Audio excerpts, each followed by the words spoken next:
Good morning mga kapo and welcome sa ating panibagong motorcycle adventure. And today's episode is a very special episode dahil babiyahe tayo kasama isa sa ating kaibigan at muli nating makakasama sa ating adventure. Walang iba kundi si Kapo Unico!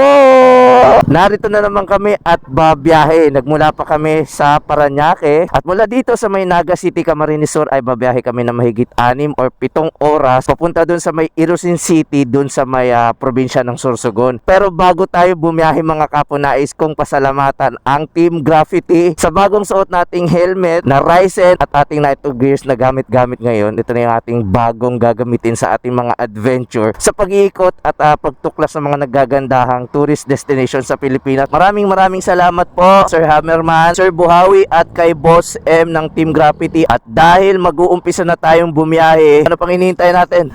Let's go! Ano ka pa, game? Yeah.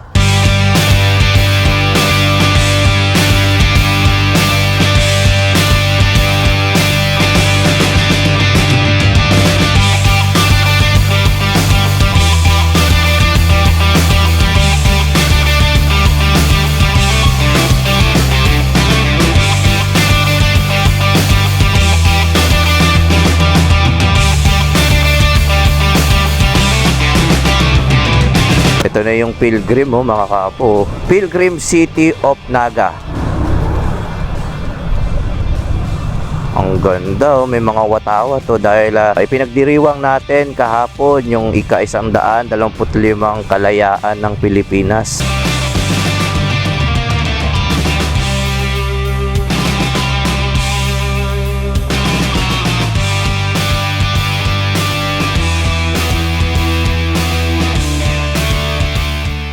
Kakain muna kami bago namin simulan tong adventure namin. Mas mabuti nang kakain tayo at busog tayo bago tayo tumuloy sa ating adventure. Dito tayo kakain. Isa ito sa dapat yung puntahan kung magagawi kayo sa Camarines Sur. Dito tayo mga kapo kakain tayo ng special kinalas. Ayan, Mangkok's Kinalas. Kapag nagagawi ako dito sa syudad ng Naga City ay hindi ko pinapalagpas na mag-food trip dito sa Mangkok's Kinalas. Dito matitikman ninyo ang kanilang authentic food delicacy sa Kamsur na special beef kinalas na talagang patok sa masa. Dahil sa murang halaga, mabubusog ka pa.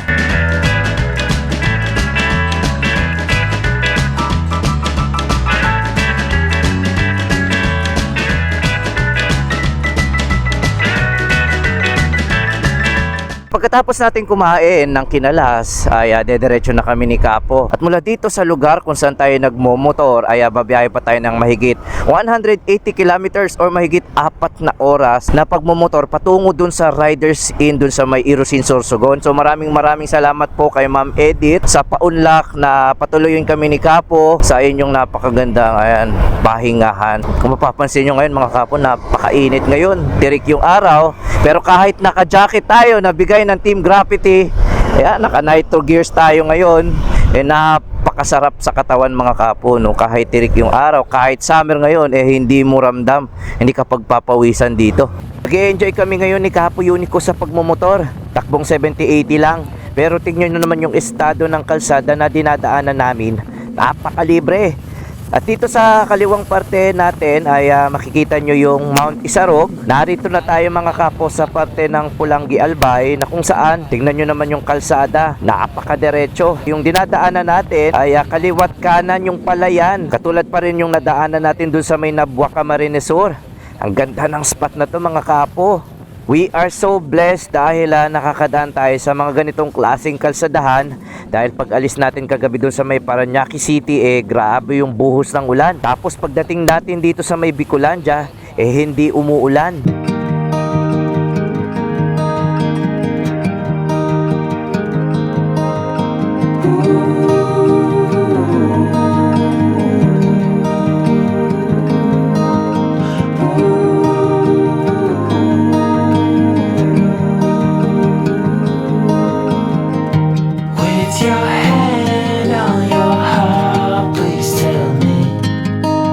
Which way to go?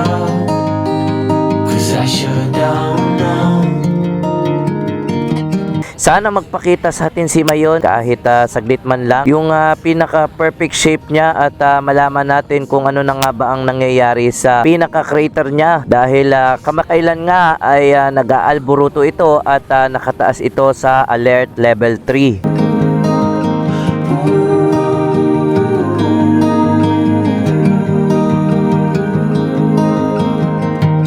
Pagkatapos natin daanan itong parte ng kalsada na kung saan makikita nyo malaking monumento ng toyo at ng mega sardines ay kakaliwa tayo sa may bandang unahan dito. Ayan mga kapo, yung Kamalig Bypass Road.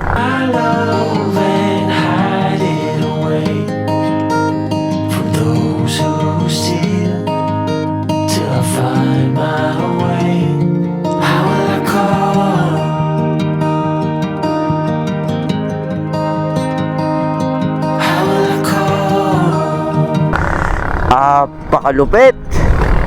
So sana magpakita sa atin si Mayon dahil okay naman yung klima dito, okay yung panahon, maganda ang sikat ng araw, pero katulad ng mga nakaraang pagdaan natin dito sa mismong Kamalig Bypass Road hindi talaga nagpapakita sa atin tong si Magayon.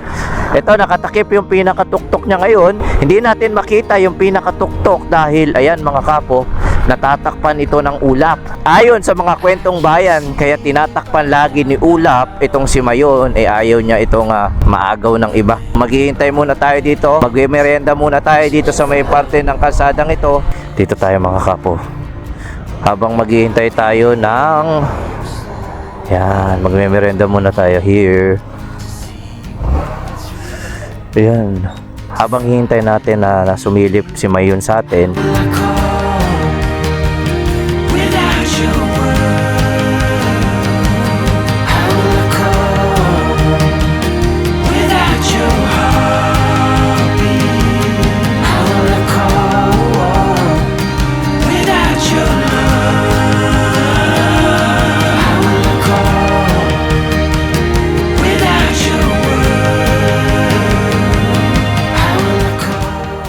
pagkalipas ng halos ilang oras na biyahe, narating na natin itong Kamalig Bypass Road. Kung napapansin nyo naman, napakaganda pa rin kalsadang ito. At ngayong hapon, inaabutan natin na napakaganda ng panahon. At nagbabaka sakali kami na magpapakita sa amin si Magayon. Ito na mismo mga kapo yung Bulkang Mayon na kasalukuyang naka-alert level 3. At dito sa mismong gilid ng Kamalig Bypass Road, meron ditong payag-payag na kung saan pwede tayo magmerienda. At dahil nandito tayo sa Bicolandia, hindi natin palalagpasin na kumain ng Bicol delicacies.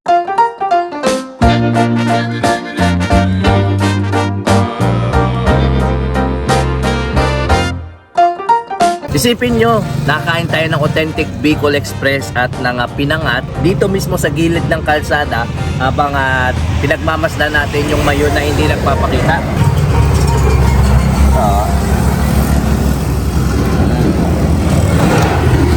Tapos yung pinangat, sarap sa feeling. Sana na lang ang kulang sa ginagawa namin. Yung magpakita yung Mayon, no?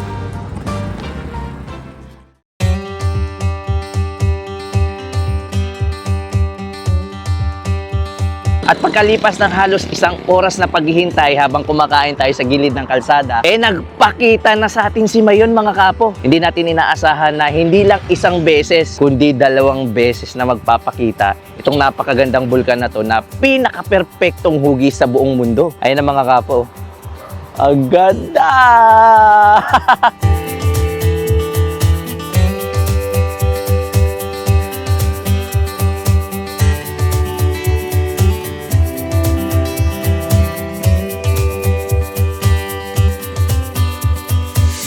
Grabe no, for the first time, 2 beses siyang nagpakita sa amin at 2 beses din siyang nagtago.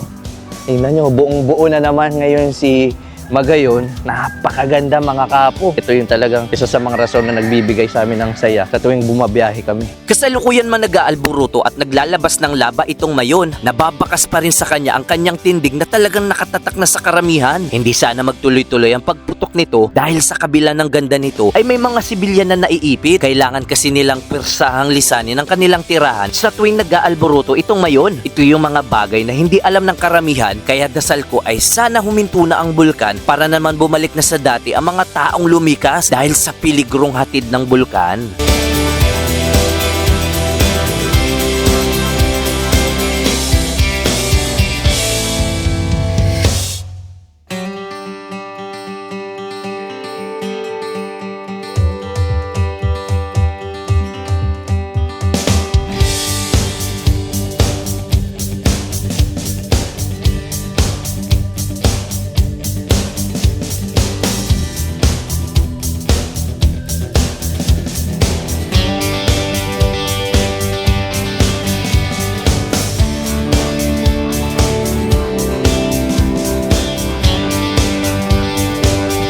Mula Legazpi City ay pinagpatuloy na namin ang mahigit 3 oras na biyahe papuntang Irosin City sa Sorsogon. Dito, nadaanan namin yung Sorsogon City Coastal Road. Medyo pahapon na din yung dumaan kami, kaya kahit papano, nasilayan pa rin namin kung gaano kaganda itong coastal road nila. Ito ay may habang mahigit 5 kilometro na layuning magbigay ng alternatibong daanan sa Sorsogon at proteksyon na rin sa daluyong kung sakalin magkaroon ng malakas na bagyo sa probinsya. Pagkatapos nun, gabi na rin nung narating namin ang Irosin at hinahanap na lang namin kung saan kami matutulog.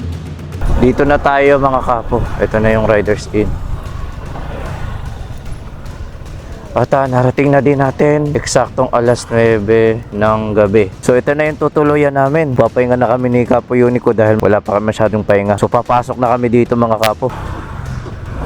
Maraming salamat po kay Ma'am Edita sa pagpapaunlak sa amin. Dito kami magpahinga. So hindi ko alam kung saan ang entrance nito.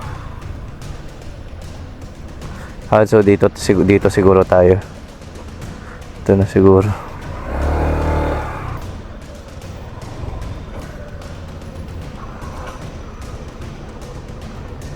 Pahinga na ako. Alright. So dito na at papahinga na kami mga kapo. At bukas ng maaga ay tatawid na kami mula Matnog papuntang Samar. So abangan nyo dahil napakaganda ng probinsya na pupuntahan natin at madadaan natin magmula sa Samar hanggang sa may Tacloban dun sa may probinsya ng Leyte. Pahinga na muna kami. Good morning mga kapo, ito na ang ating continuation ng ating biyahe magmula dun sa may Naga City papunta dun sa may Tacloban. At mula dito sa Riders Inn, Irosin, Sorsogon kung saan tayo natulog ay babiyahe tayo ng mahigit 45 minutes papuntang Matnog. At dahil kailangan na natin maghabol ng Roro, tara, babiyahe na tayo. Let's go!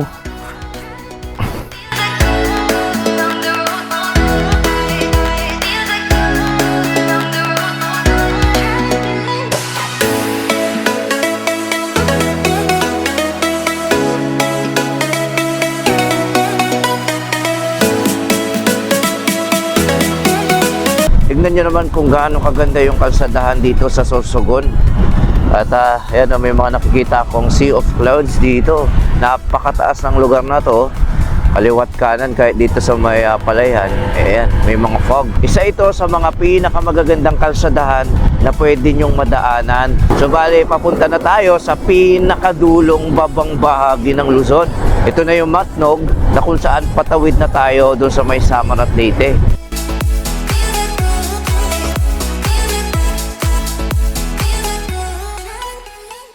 Nandito na tayo, pagkalipas ng halos ilang minuto mula dun sa ating pinagstayan, kakaliwa na tayo papuntang Matnog. Ngayon kapag dito tayo kumanan, papuntang Bulan, Sorsogon naman to. Tignan nyo yung napakagandang roundabout nila dito.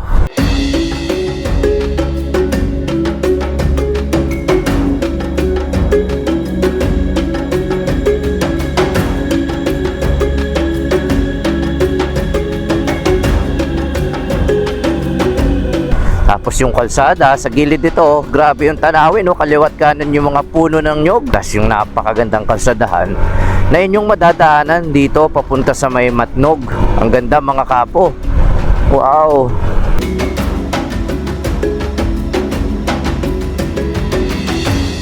Paalaala, sasakyang patungong Visayas magrehistro sa Station 6.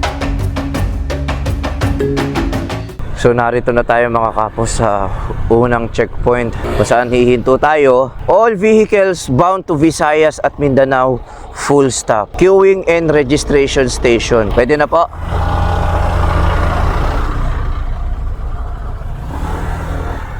Maraming na aga. Sana po mag-register. So dito tayo mga kapo. So ang kailangan lang daw dito is yung ORCR tsaka yung driver's license natin. Register lang ba ho dito? Tapos ano po susunod? Station 1. Saan po yun? Sa kabila na? Pa? More than 3 kilometers. Kailangan natin mag-present ng ating driver's license tsaka ng ORCR. Tapos proceed na tayo sa next station. Morning! Bali dito registration lang po sir. Wala namang babayaran dito. Cellphone number po. 0906-474 Destination po saan? pa sa Tacloban. Kayang cash. Wala po. Ang ibibigay sa amin dito sir, yung number lang. Po, itong queuing number. Yun. Yung number po, magagamit ko naman po ito pagkuha ng ticket sa barko. Pagdating ng station 1, ito lang yung re-represent ko doon. Sa station 1. Opo. Okay, then okay na. Alright, yun pala yung magiging gateway natin para sa ating ticketing system, itong magiging number. Salamat! Thank you po. Ito na, ito yung number natin. Naka-blue lane ordinance tayo dito sa probinsya ng Sorsogon kung saan pagka sasakay tayo, kukuha tayo ng ticket, naka-coordinate tayo. Uulitin ko lang po, dito sa Blue Station 3 ay isasabit nyo yung ORCR at yung lisensya nyo para mag-register kayo. Tatanungin sa inyo kung saan kayo pupunta, pati yung cellphone number nyo. And then, bibigyan kayo ng number na pwede nyong magamit kapag bibili na kayo ng ticket. Ito yung magiging proseso at sistema kapag tatawid kayo mula sa Matnog papuntang Samar. Ito na yung Station 1 mga kapo.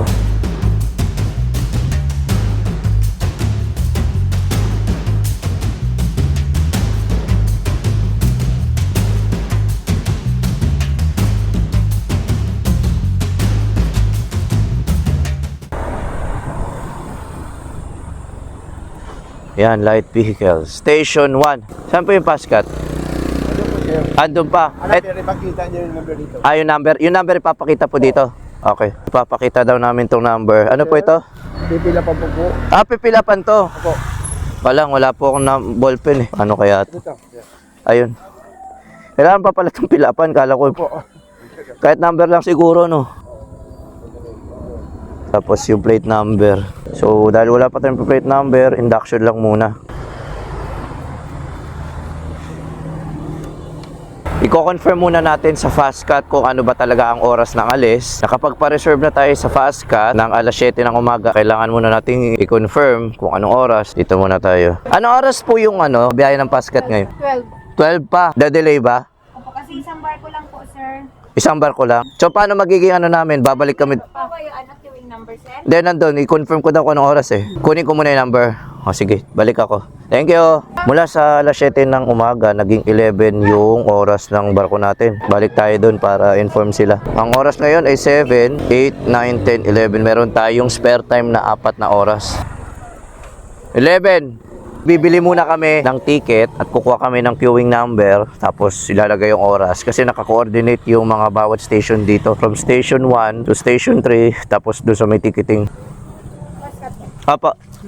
Ito na po yung akin. Okay na. Thank you. So, yan na. May number na tayo. Nandito na rin naka-indicate yung kung anong motor gagamitin natin, which is ito yung gamit natin na Honda ADV 150. So, nandito na lahat. Ipapasa na lang natin to para sa ticketing. Kalapit lang naman mga kapo yung verification dito sa may ticketing. Maraming mga shipping line dito na pwede nyong pagpilian. Pero dahil subuko na itong FastCat, dito tayo. Lagi tayong sumasakay talaga. Maraming salamat po FastCat sa napakagandang serbisyo at barko na ibinibigay nyo sa lahat ng mga biyaherong katulad namin. Sa pag-abot ko ng pangarap upang makita ang ganda ng Pilipinas, hindi ko magagawang makatawid sa napakaraming isla sa bansa nang hindi ako sumasakay ng Roro. Sa mga first time at certified biyaherong katulad ko, merong barkong Roro na subok na ng panahon na dadaling ka sa iba't ibang parte ng Pilipinas, mapasasakyan, truck na pangkabuhayan o motorsiklo ng mas mabilis, mas ligtas at mas maaasahan. Sa pamamagitan ng FastCat, mas nararating ko na ang mga lugar na dati ay hanggang pangarap ko lang makita mula noong unang pagtawid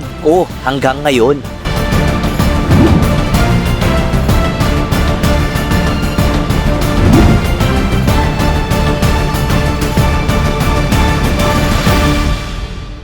FastCat ang kasama ko.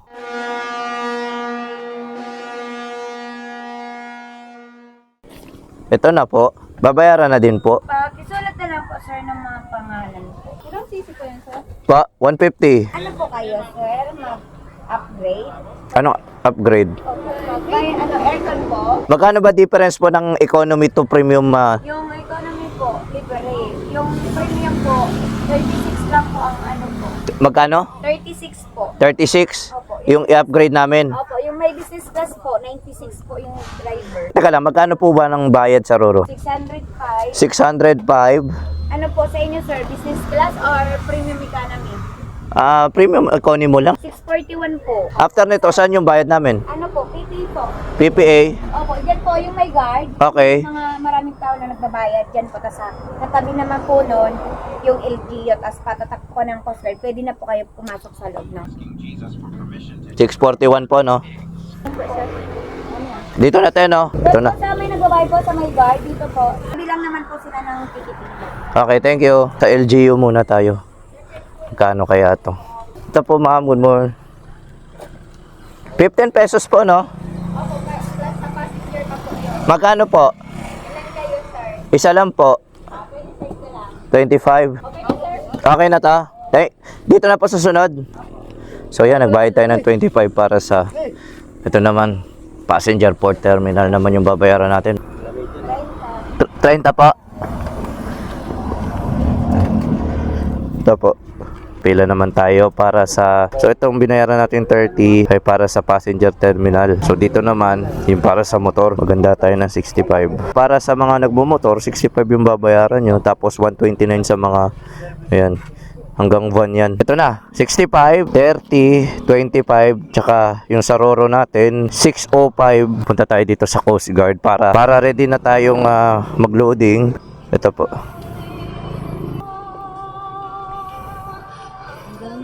Salamat po. So pagtapos nito ay maghihintay na lang kami ng 11 o'clock.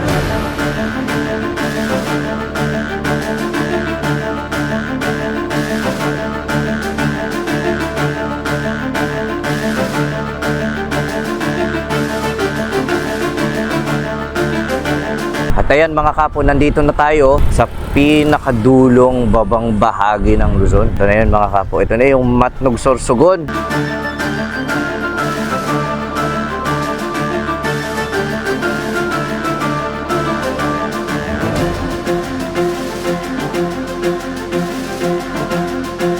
Kung saan, dito tayo sasakay ng Roro patawid sa probinsya ng Samar. Ayan mga kapo, nakalagay oh, you are now leaving the island of Luzon.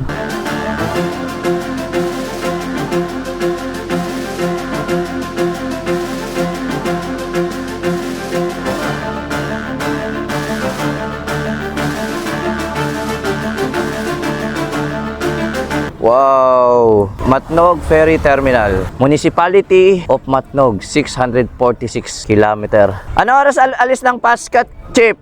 May ticket na po kayo. Meron na. Meron na, kompleto na. Wala ko man, sir. Standby muna kayo. Standby. Patabihan nyo. Samar. Tawid lang. Opo. Road trip lang ha. Picture Opo. dito, sir, sa gitna. Oo nga po, pwede ba? Pwede.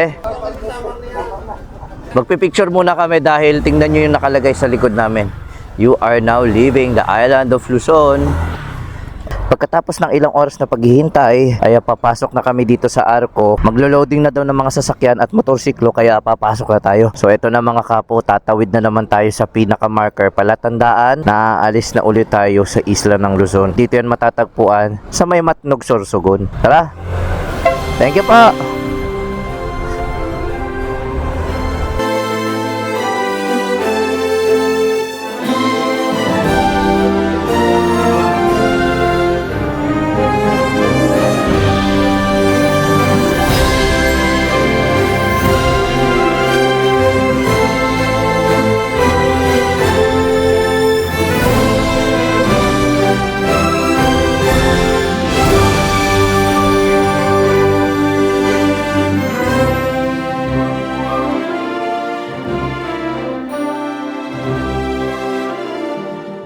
Ibigay natin ng cutting, mga resibo. Hi ate. Morning. Ano po bang kukunin dyan te? Okay na po ito? Coast Guard na lang ang kulang yan, sir. Coast Guard. Punta daw tayo sa Coast Guard. Kailangan muna nating ipatatak to. Ito nakita ko yung Philippine Coast Guard eh.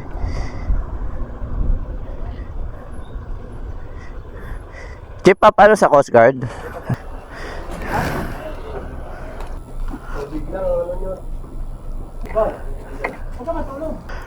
Okay na po. Thank you. Pagkatapos natin patatakan ang ating mga ticket dito sa may Coast Guard, papasok na tayo. Ang daming mga truck dito. Ito yung sitwasyon ng isa sa pinakabising mga puerto dito sa Pilipinas. Dahil dito lang naman nagmumula o dumadaan yung daan-daan o libu-libong mga motorista kung galing kayong Luzon, papuntang Visayas at Mindanao. Yan. Tatawid na naman po ulit tayo. Alright. Alright, nandito na naman tayo sa Fastcat mga kapo. Papahinga muna tayo at maikli lang naman na magiging biyahe natin dito dahil 1 oras lang nasa probinsya na tayo ng Samar. Tapos sasagupayan na natin yung adventure na kakaharapin natin. Tabayanan nyo na lang kami dahil kasama ko pa rin si Capo Unico at pupunta kami ng Tacloban. So pahinga muna kami. Katulad ng dati sa tuwing tumatawid ako sa iba't ibang isla o probinsya ng Pilipinas ay sa Fastcat ako madalas sumasakay. Dito kasi ramdam ko na mas ligtas at mas mabilis ang bawat biyahe ng barko na nakadesenyo upang magbigay ng kakaibang serbisyo sa lahat ng motoristang gustong umikot sa Pilipinas.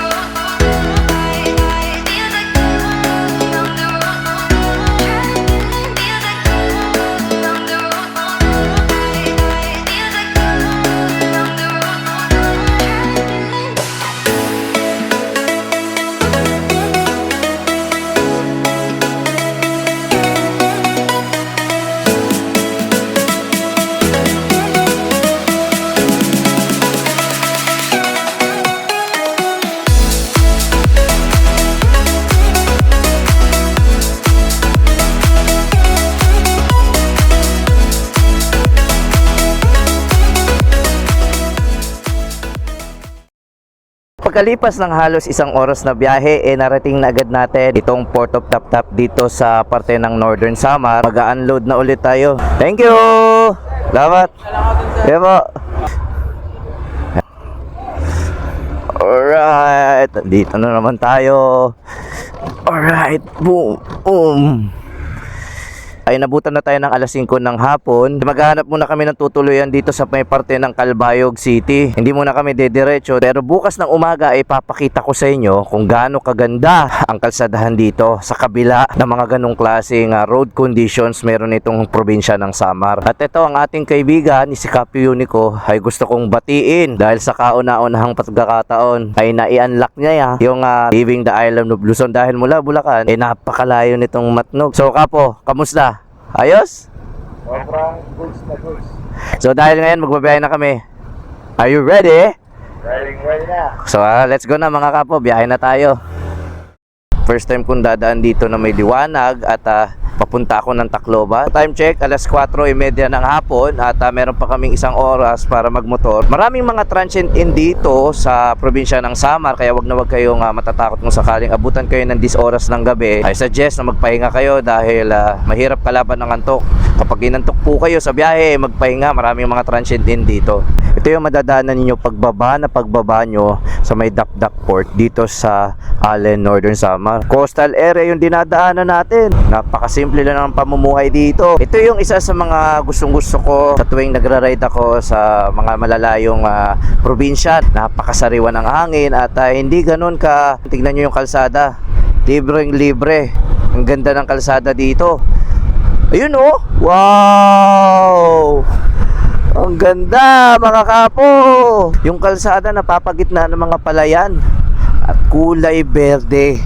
Yung mga nakikita ko dito, malapit nang i-harvest yung mga mais nila. Ang galing, nakakatuwa. Ang ganda ng kalsada dito sa may Northern Samar. Konting pihit lang mula dun sa may Dap-Dap Port. Narito na tayo sa may Victoria. May lumang tulay, pero parang sinarado nila dito. Ayun, sinarado nila itong lumang tulay na ito. Tapos gumawa sila ng bagong tulay. Marahil matanda na itong tulay na ito. So parang may tulad ko to sa may Banawang Bridge doon sa may Ilocos Norte. Yari sa bakal yung mga pundasyon niya, yung mga yung steel barrier niya. Kung paano mo makikita yung sa may Ilocos Norte, ganito din yung makikita nyo dito sa may Bao Bridge na makikita nyo dito sa bayan ng Victoria. At dahil medyo curious ako mga kapo dito sa tulay na to, ang ganda eh. At pwede magtanong, pwede makapasok ang motor dyan? Pwede ipasok? Pwede daw. Ito yung tinatawag nilang Mau Bridge. Tapos itong island na mismong Pink Beach, San Vicente, San Antonio Island. Tingnan nyo kung gaano kalayo na tayo sa mismong Luneta Park dun sa may kilometer 0. Ito yung marker natin, 689 kilometers na yung layo natin mula dun sa may Luneta. Ayan, medyo may kalumaan na at saka bitak-bitak na yung mga asfalto dito. Makakadaan naman dito yung mga motorsiklo, pero hindi ko lang alam kung papayagan dito yung mga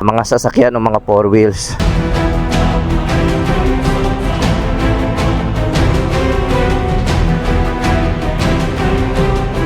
Tingnan nyo yung mga bako dito sa may tulay na ito. At ang mga steel barrier na nakikita natin ay talagang purong kalawang na. Hindi na talaga safe kung dadaanan ito ng mga motorista dahil kung mapapansin nyo, yung mga bakal na bako dito ay kinain na ng kalawang. Medyo may kalumaan na nga talaga ito. Pati tingnan nyo yung mga nagtataas ang steel barrier na yan. Talagang tinatambayan na lang ito tuwing hapon dahil tignan nyo naman, makikita nyo dito sa may bandang kanan natin yung sunset ng San Vicente. Taong 1970s nang natapos gawin itong Mau Bridge na matatagpuan sa bayan ng Victoria, Northern Samar. Itong tulay na ito ay may habang 280 metro at tinawag itong Mau hango sa Visayan language na Mao na ibig sabihin ay oo nga. Nandito na tayo sa mismong Buena Vista, San Isidro, Northern Samar. At kapansin-pansin yung kalsada na tila ba isang diretso at napapaligiran ng tubig. Ang ganda ng lugar na to.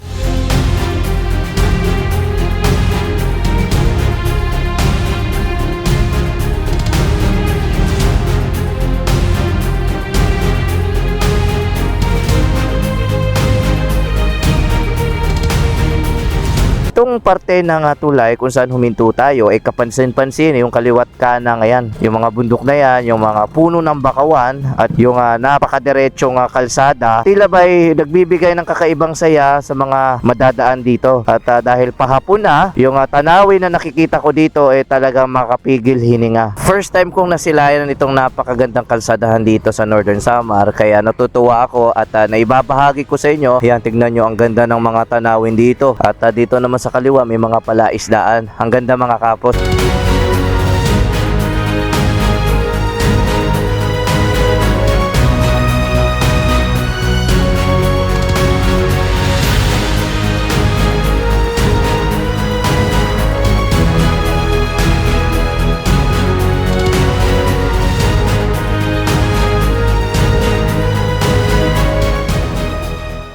Mula sa San Isidro, Northern Samar ay nagpatuloy kaming magmotor ng halos 2 oras hanggang sa narating namin ang syudad ng Calbayog. Inabutan kami ng dapit hapon sa lugar, kaya inabutan din kami ng dilim sa daan bago namin marating ang pinakamalaking syudad sa probinsya ng Samar.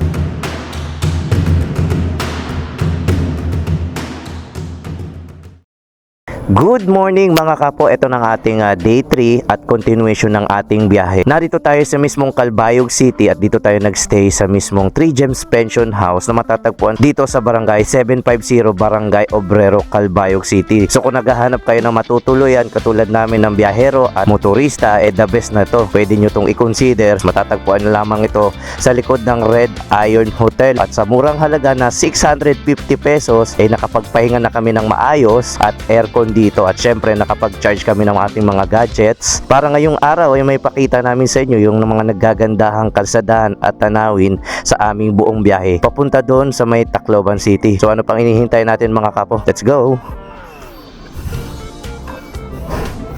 Thank you po! Kita nyo naman, kasyang-kasya yung mga motorsiklo namin. sa mismong parking area nila. Kung hindi kayo maselan, makakapagpahinga talaga kayo dito ng maayos. So nasa likod lang ng Red Iron Hotel yung tinuluyan namin, so madali nyo lang tatandaan at along the highway lang.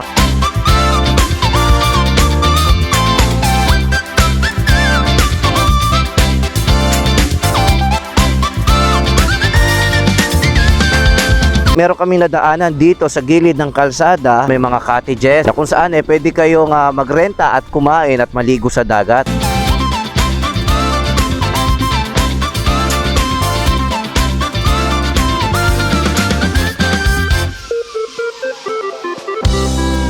At dito naman sa may unahan, tingnan nyo may coastal area dito. Ito, dito tayo, kanan tayo saglit para makita natin.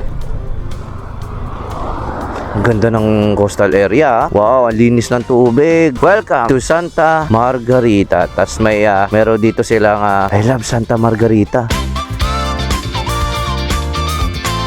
Ang ganda ng spot na to at patuloy yung ginagawa nilang pagpapaayos nitong parte ng coastal area nila. Meron pang ginagawa doon, no? At sa mga susunod na taon, I'm looking forward na makadaan ulit dito.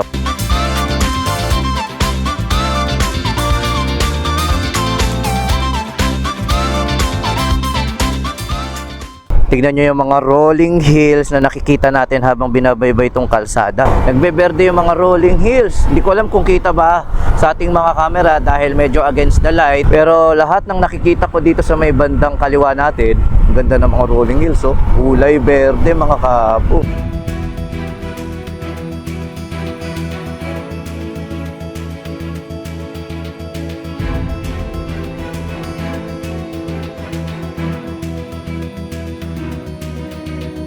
Ay wow, grabe naman itong nadadaanan natin ngayon mga kapo. Tignan nyo, sa gilid ng kalsada, napapagitnaan tayo ng isang ilog at sa kabilang parte, tignan nyo yung rolling hills. Oh.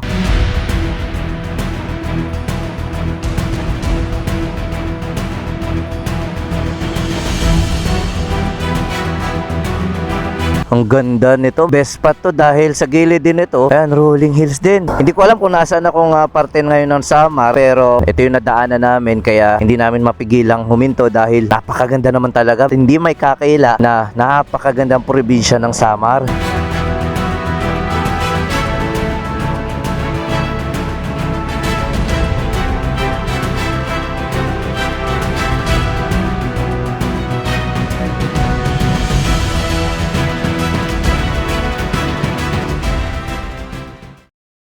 Yan, inabutan na kami ni Capo Unico ng malakas na ulan dito sa may bayan ng Gandara. Pagkatapos nating daanan yung napakaganda mga rolling hills. Ito, sinasagupan na natin yung malalakas na ulan habang iniiwasan namin tong lubak dito. At gumili din kami panandalian para makapagsuot na rin ang aming suot-suot ng mga kapote dahil medyo may kalakasan ito. At 3 oras pa yung mumotorin natin hanggang sa makarating tayo sa Tacloban City. Tapon, lakas ng ulan. Okay ka lang? Dahan-dahan lang tayo. Grabe, hindi na namin alam kung hanggang saan tong ulan na to dahil kailangan namin magdahan-dahan dahil maraming mga lubak dito. Gilid. Malakas na masyado to, malakas. Dito. Lakas to, Kapo.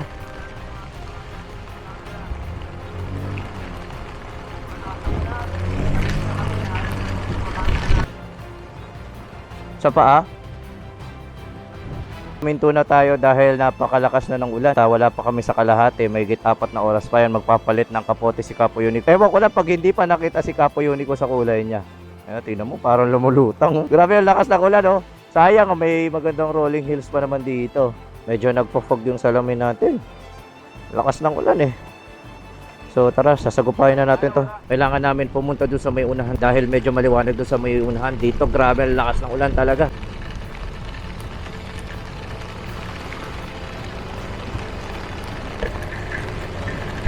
Grabe ang lakas ng ulan, Kapo! Kung biyahero din kayo katulad namin, lagi kayong handa, lalo na kung may kupote kayo dapat.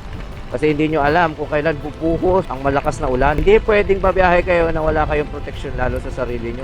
Mahirap po magkasakit lalo kung babiyahe kayo ng malayuan. Grabe, Kapo, hindi ko na makita ito. So pagkatapos ng halos mahigit 30 minutes na matinding buhos ng ulan, ito na mga Kapo, grabe yung init naman naming kinakaharap. Sala sa init at sala sa lamig itong biyahe namin papuntang Ormoc.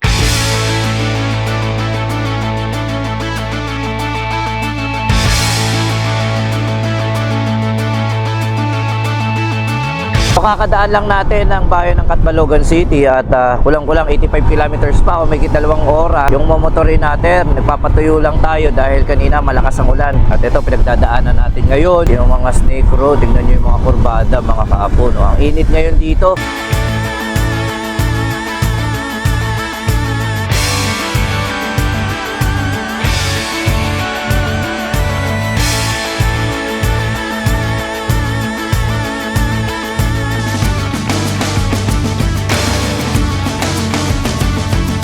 Biglang sumablay or bigla kami nagkaroon ng aberya. Yung action cam na gamit ko bigla na lang hindi umandar. Siguro napasukan ng tubig. Buti na lang kasama ko si Capo Unico. Siya yung nagligtas sa akin para magkaroon tayo ng action cam na ginagamit-gamit ngayon.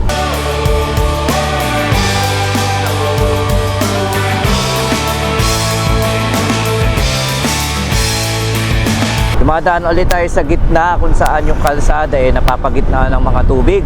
May mga tindahan dito na kung saan pwede kayong mag-stop over. Pagkatapos yung daanan yung kurbadahan, tingnan nyo naman yung tanawin mga kaapo. Ang ganda oh.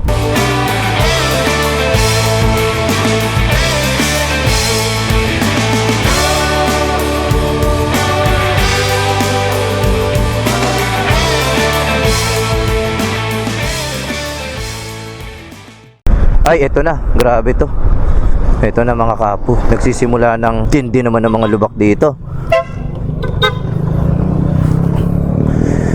Grabe yung lubak dito mga kapo. Yan oh. Ang lala.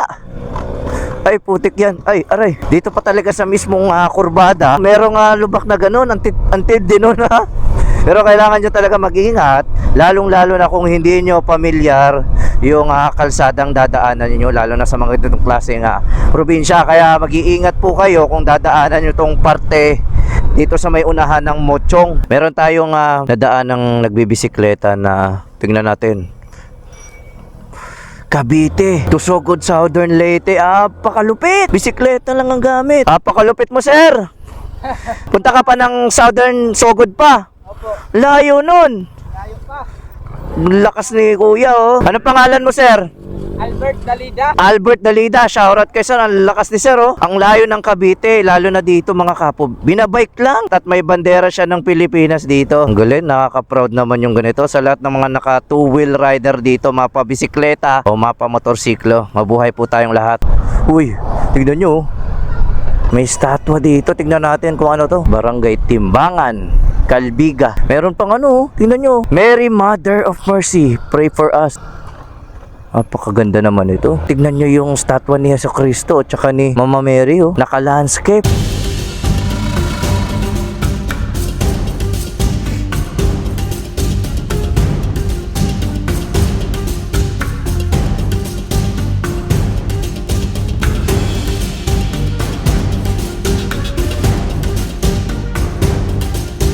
May mga souvenir shop dito oh. Saan ba tayo pwede magpaalam dito? Tingnan nyo yung Mother Mary oh.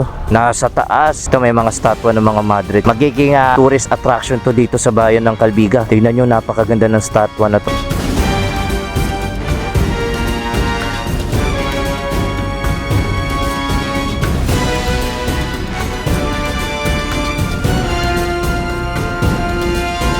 At nakaharap sila doon sa pwesto kung saan lulubog yung araw. Meron ako napapansin dito na kung saan, ayan, mga Stations of the Cross. Ito yung mga stasyon kung saan nasusulat sa Biblia. Tingnan nyo yung statwa ng Mother Mary. Tapos meron ditong simbahan. At habang umaakyat tayo patungo doon sa statwa ni Jesucristo, dito natin makikita yung Stations of the Cross. Ito hindi pa tapos gawin yung ika-7th station kung saan nakalagay dito, Jesus falls for the second time. Ang ganda dito kapo, no? Oo nga, bigla lang natin ito nakita Kaya nga, hindi sinasadya dahil dumadaan tayo dito sa kalsadahan ng Calbiga. Oo. Samar, yan, nakita namin ni Kapo itong lalaki niya na bulto ni Jesus Christ at Mama Mary. Madami rin siguro pumupunta mga turista o mga local tourists dito. Lalo na siguro pagka Holy Week. Mga deboto. At saka mga gusto mag-pilgrim site. So, akyatin natin, tingnan natin doon.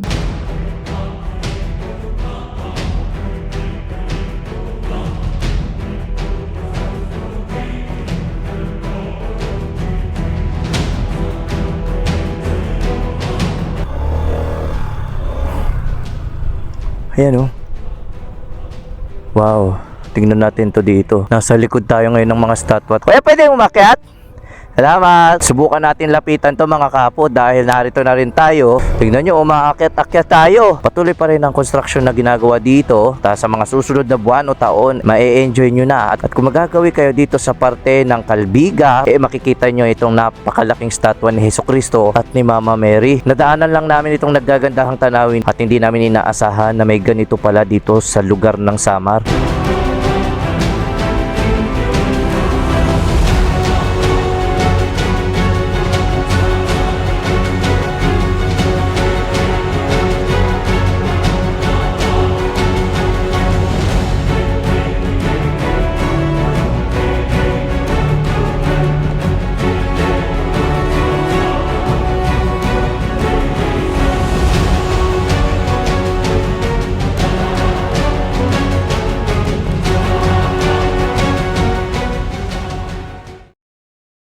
Yan, grabe. Ay, grabe naman to, kapo. Halo. Wala yun. Okay, kaya natin to. Ay na, sinasalubong na tayo ng mga sasakyan. Iniiwasan din yung mga lubak. Ay, grabe. Ito na. Simula na po sa bayan ng Calbiga. Yung tinatawag naming Kalbaryo. Ayan. Grabe yung lubak dito. Tuloy-tuloy pa rin yung ginagawang mga patrabaho dito sa kabila ng aray ko po. Yan, dahil itong parte ng dinadaanan natin ay talagang sobrang lubak. Ang kinagandahan naman dito sa lugar na ito mga kapo ng Calbiga, patuloy yung ginagawang pagre-renovate at pagsasaayos ng mga kalsadahan. Sa kabila ng napakatitinding mga lubak na ating nadadaanan, katulad nito, sa kabilang parte naman, ayan grabe, antindi na ng mga lubak dito sa Calbiga. Pero patuloy yung ginagawa nila may mga construction at dito okay na dito yung kalsadahan nila. Isa rin sa mga rason kung bakit baku-bako at sira-sira itong kalsadahan ng Samar ay madalas itong daanan ng mga bagyo. Kaya sa tuwing umuulan ay lumalambot ang lupa na siyang nagiging dahilan kung bakit nasisira ang kalsada at nagkakaroon ng mga uka na napakadelikado sa mga motorista. Dagdag mo na rito yung mga malalaking truck na palaging dumadaan sa lugar. Ito kasi ang pinakaruta ng mga truck na may kargang kalakal o produkto na papunta sa Luzon o kaya papunta sa iba't ibang parte ng Visayas o Mindanao. Hindi man kaaya-aya ang kalsada na ating nadadaanan, alam ko balang araw dadaloy din ang ginhawa sa mga motoristang mapapadpad sa parteng ito ng probinsya. Kaya iba yung pag-iingat nga lang ang kailangan sa tuwing madadaanan nyo itong lubak sa kalsadahan ng Samar.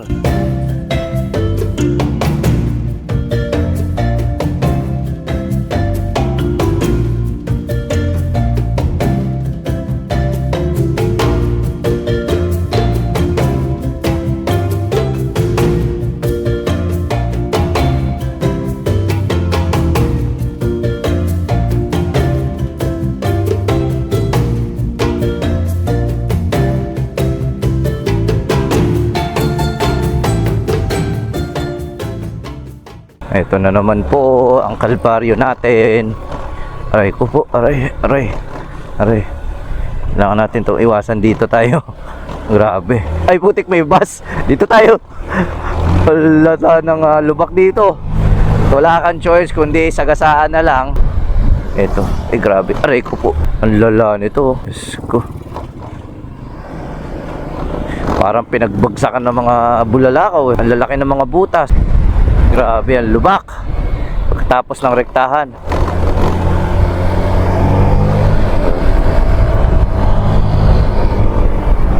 Grabe to. Woo! Eto na, sunod-sunod na yung mga lubak mga kapo. Iniiwasan na lang namin. Eto na. Bang! Grabe to. Ay putik.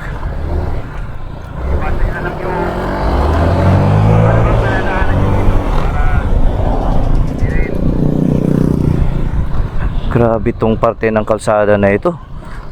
Diyos ko Lord. Ito malala to.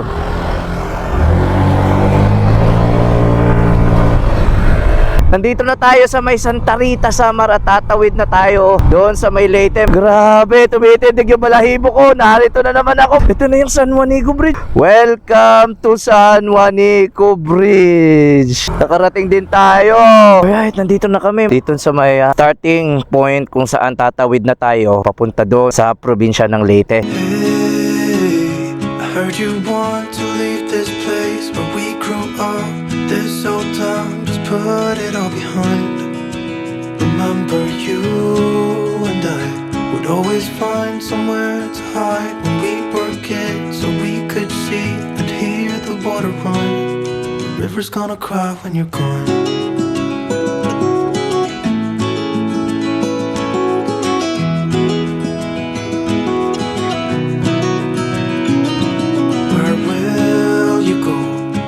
You miss the ones you know. I'll be here, hanging on, waiting for your call.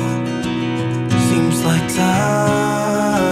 At pagkalipas ng ilang araw na biyahe mula doon sa may Parañaque hanggang sa magsimula tayo doon sa may Naga City, Camarines Sur, narating na natin itong boundary sa may Samar at tatawid na tayo doon sa may probinsya ng Leyte. Mula dito sa kinatatayuan natin, babaybayin natin itong mahigit kumulang 2 kilometrong tulay na nag-uugnay sa probinsya ng Samar at ng probinsya ng Leyte. At sa kauna-unahang pagkakataon, makikita ko at dadaanan ko ng personal itong night display ng San Juanico Bridge. We are so blessed ni Capo Unico na dadaanan namin itong San Juanico Bridge na may night displays. Ready ka na, kuya? Kasama natin si Kuya Nag-abang dito palang sa mismo San Juanico at tatatawid kami sabay-sabay Patacloban. Chip, salamat po! Ito na, ganda oh! Wow! Ganda!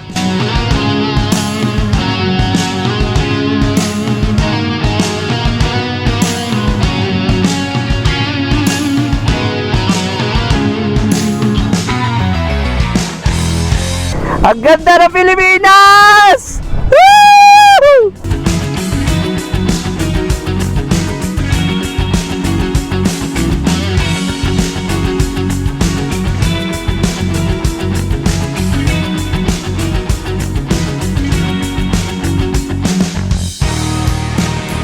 Hindi man ito yung unang beses na tatawid ako sa San Juanico Bridge, pero yung saya at pakiramdam na kinikilig ako dahil ang ganda ng ilaw, mga kapo.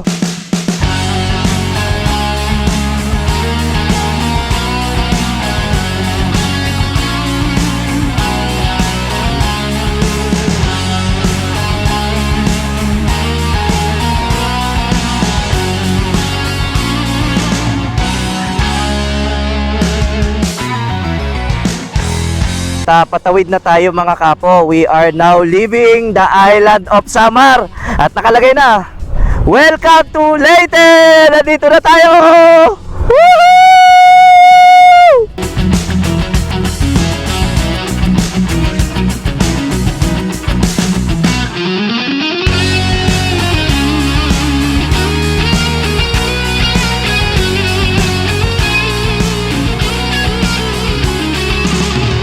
Konting pihit na lang ay nasa Tacloban City, Leyte na tayo. At ayan, dito na po nagtatapos ang ating biyahe magmula sa may Parañaque. Ilang araw man yung inabot natin at marami tayong pinagdaan ng init at ulan. Narito na tayo at ligtas tayo. Maraming salamat po, Lord, at safe kami ni Capo Unico. Maraming salamat po sa mga manonood sa ating ginawang adventure at sana abangan ninyo mga tanawin na aming na-discover sa aming naging biyahe. Maraming salamat po, mga kapo!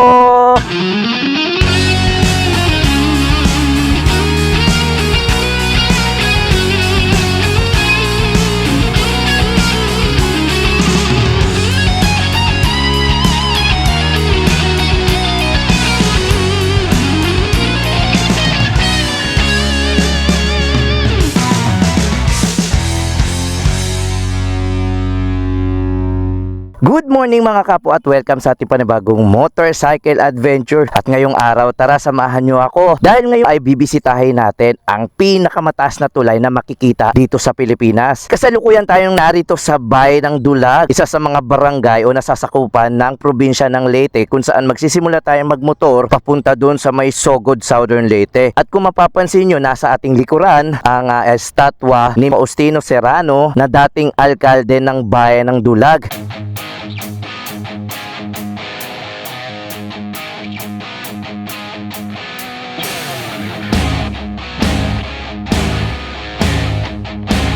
At kamangha-mangha mga kapo na ang dating alkalde dito sa Bayan ng Dulag, grabe yung pagmamahal sa pagmumotorsiklo. At sa katunayan nga itong mismong eksaktong replika ng motorsiklo na nasa estatwang ito, ang ginamit niya mula noong 1962 hanggang 1982. 20 taon ang naging serbisyo ng motor na to, kaya napakalaki ng ginagampan ng papel ng mismong estatwa na ito dito sa Bayan ng Dulag.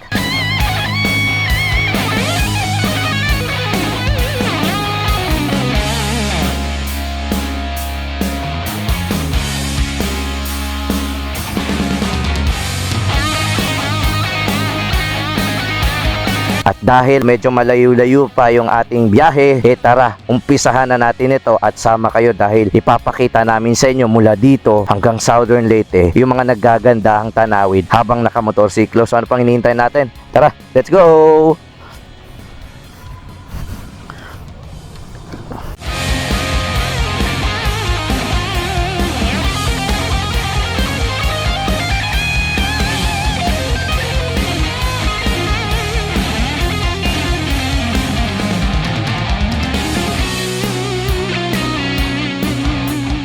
Umpisahan na natin tong adventure na natin. Tignan nyo yung parke nila. Lalo na siguro sa hapon tinatambayan to. At may maliit akong nakikitang simbahan dito. Rebulto ni Jose Rizal.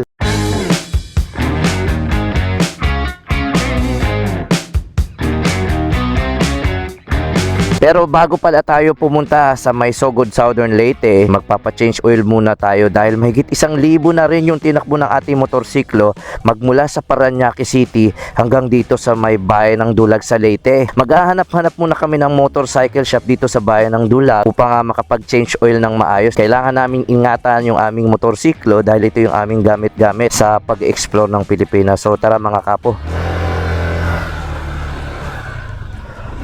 Ayan o. Lalabas na tayo.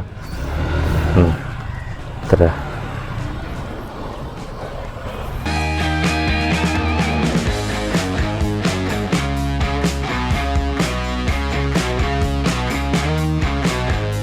Napakasimple lang ng pampublikong pamilihan ng Bayan ng Dulag. At dahil linggo ngayon, kung mapapansin nyo, maraming mga namimili ng mga kalakal. Maraming pwedeng bilhan dito. Tingnan nyo.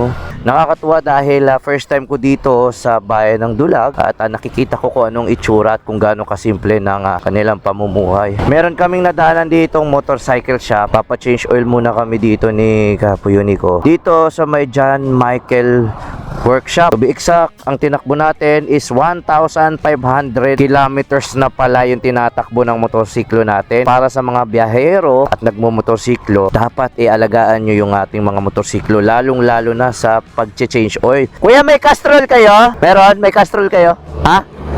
Meron pa? Ayan, saktong-sakto, merong Castrol oil pala sila dito. Nauna nang magpalit ng langis ang ating kaibigan na si Kapo Unico sa kanyang motor na Honda ADB 160. Dahil tapos na si Kapo Unico magpa-change oil, ito na yung panahon para si ADB naman natin kung i-maintenance. So tara, ayun na yung magpapa-change oil dahil mahaba-haba pa yung biyahe natin.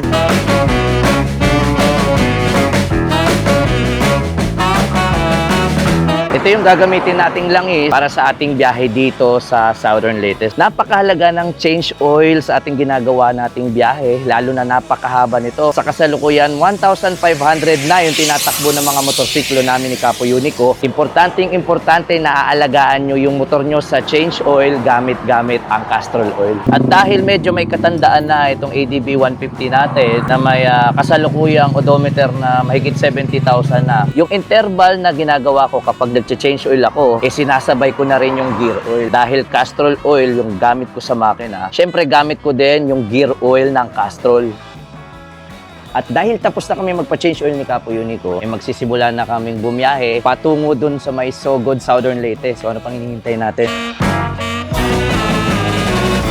At pagkalipas ng halos wala pang 1 minuto mula dun kung saan tayo nagpa-change oil, narating na natin itong bayan ng Mayorga, Leyte. Tingnan nyo yung nakalagay, I love Mayorga. Huminto muna tayo saglit dito sa mismong tapat ng munisipyo ng Mayorga, Leyte. Tingnan nyo, napakasimple lang ng kanilang bayan.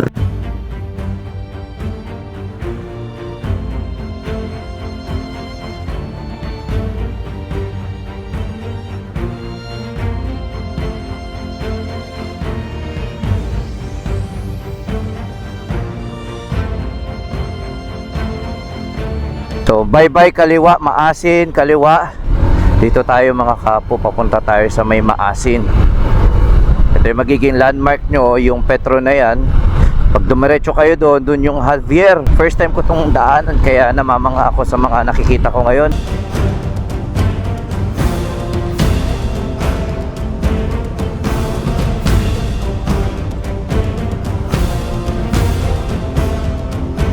Papasok na tayo sa Municipality of Home of Buyugan. Ang ganda ng parte ng kalsadang dinadaanan natin ngayon dahil napakadiretso. At dito sa may bandang kanan natin ay nakakakita ko ng mga palayan na talagang kulay berdeng-berde.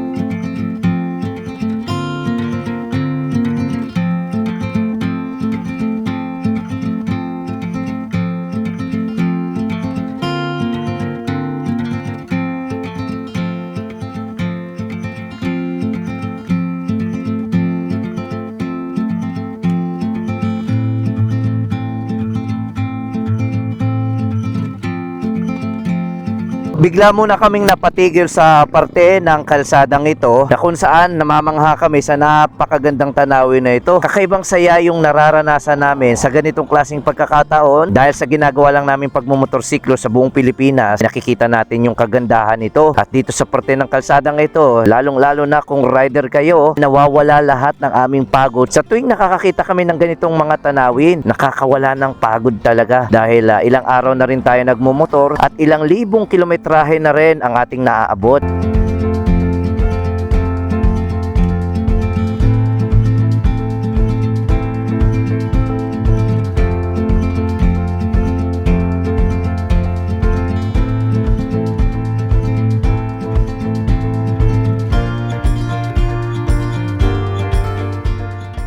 Di namin mapigilang huminto dito sa parte ng kalsadang ito. Tapos di pa kalayuan kung saan kami huminto, meron tayong nasilayang tindahan ng prutasan. Tara, bisitahin natin dahil total narito na tayo. Tikman natin yung kanilang pakwan.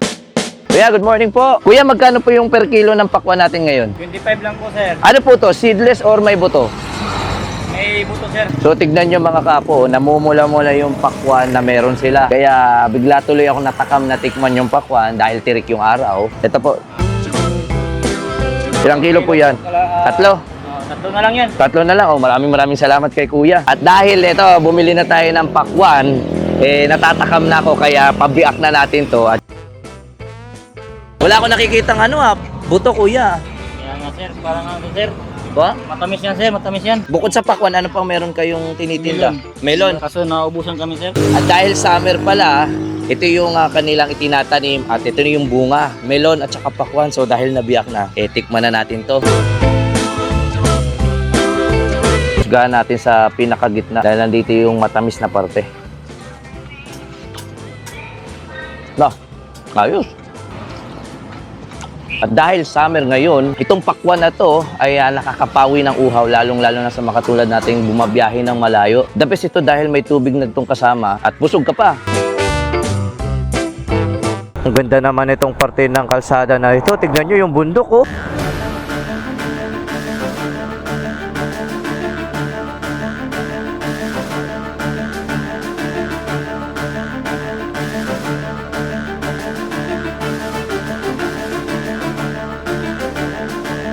Wow! Tapos napapaligiran tayo ng mga palayan ulit. Tapos may mga tinda ng mga walis. Tapos mga sombrero, tsaka Kuya, magkano yung ganito nyo po? Tatanungin ko lang po, magkano yung ganung sombrero na yon? Ang ganda eh. Parang yung sa Mang Tomas. Tignan nyo, meron sila ditong silay. Tapos silhig. Tapos kalo. 75 yung sarok. Wow, sarok. Yung pala yung tawag sa ano nila. Ano naman po ito, kuya? Ito lang, siphead. Siphead. Ayos, so pwede itong pang souvenir.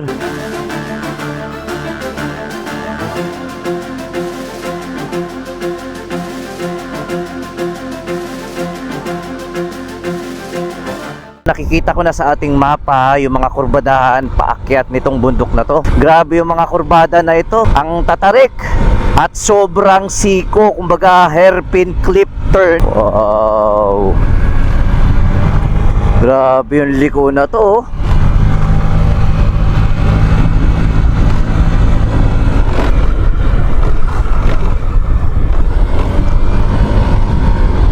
Unti-unti na tayong umaakyat papunta sa ating destination doon sa may Sogod, Southern Leyte.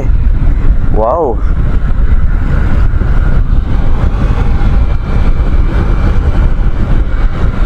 Lupit ng kurbadahan dito. O, tignan nyo pag akyat, kurbadahan na naman.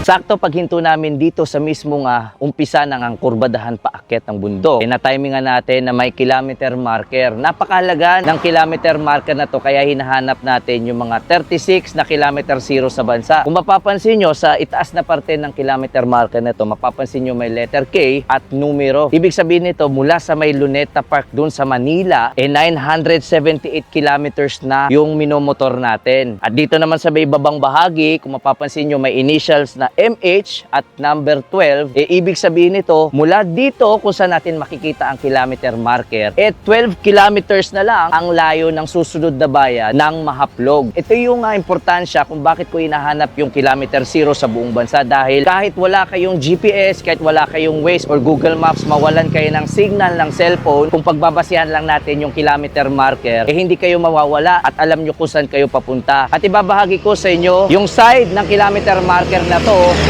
palayo ng Metro Manila. Dito naman sa kabilang side, kung mapapansin nyo, 978 kilometers din nasa Luneta Park na. At dito sa kabilang parte, mapapansin nyo, nag-iba yung initial ng magiging susunod na bayan. Dahil ang susunod na magiging bayan, mula dito sa kinatatayuan natin, pabalik kung saan tayo galing, yung bayan ng Abuyog. 13 kilometers na lang, nasa Abuyog tayo pabalik. At pinagbabasihan ng mismong kilometer marker na to, yung pinaka-main highway ng buong Pilipinas. Or ito yung tinatawag nilang backbone roads of the Philippines. Ito yung Maharlika Highway na nag-uumpisa sa Ilocos Norte at magtatapos doon sa probinsya ng Zamboanga. So napakahaba nito. Kaya kung mapapansin nyo, napaka-importante na itong kilometer marker. Lalong-lalo na sa mga biyaherong tulad namin. Grabe naman itong dinadaanan natin. No? Doon tayo pupunta sa may unahan na bundok dahil doon natin makikita yung pinakamataas na tulay sa buong Pilipinas. Yun yung destination namin ngayon. Wow, ang ganda ng kalsada. Oh.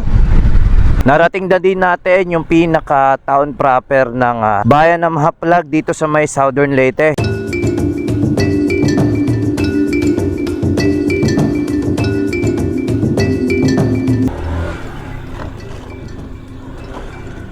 Puro mga banderitas ang nakikita ko ngayon dito. Gusto ko lang i-explore kung ano nga ba ang pwedeng nating makita sa kanilang bayan. Ito may malaking puso. Ito na siguro yung pinaka-municipal hall nila dito. I love Mahaplag.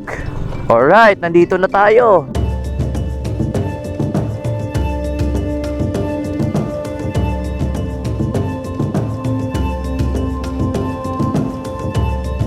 Ito na yung mismong pinaka-municipal hall ng bayan ng Mahaplag dito sa Leyte. Napakapayak lang ng bayan nila dito. Napakasimple ng pamumuhay.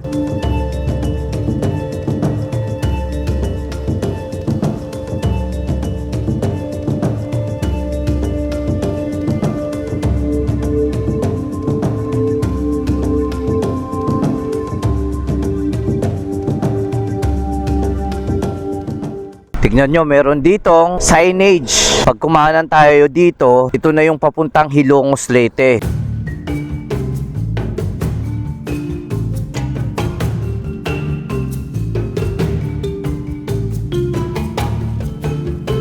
Tapos pagka dumiretso tayo, ayan nakalagay Sogod Southern Leyte. So itong dinadaanan natin ay parte ng Daan Maharlika or AH26 Pan Philippine Maharlika Highway. Tingnan nyo naman yung kalsada mga kapo, papunta doon sa may Sogod Southern Leyte. At dahil papunta tayo doon sa may Agas-Agas, tulad ng sabi dito sa may signage, dito tayo sa may unahan. Grabe yung kalsadahan, no? Punong-puno ng mga puno ng nyog.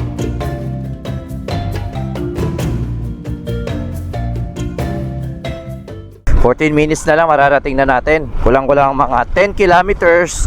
Andun na tayo sa ating first destination. Ang tagal kong pinangarap na makapunta at mabisita ng personal itong lugar na to. Kaya na-excite na ako na makita at makatapak mismo sa mismong tulay na ito. Kaliwat kanan na yung mga tulay na nadadaanan natin dito. 1 kilometro na lang, nandun na tayo sa 1,000 kilometer marker. Kaya ako bilang nais mapuntahan yung 36 na kilometer zero marker, hindi ko palalampasin itong 1,000 kilometer marker dito sa Sogod Southern Leyte.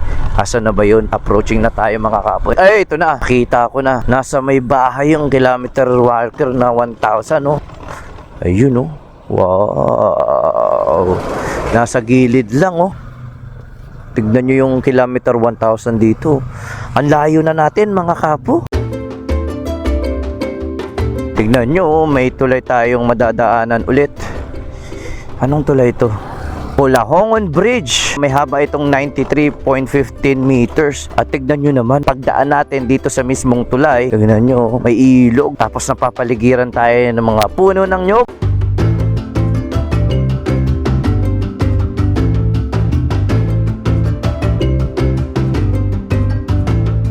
Tapos nasa harap natin itong napakataas na bundok na to. Wow!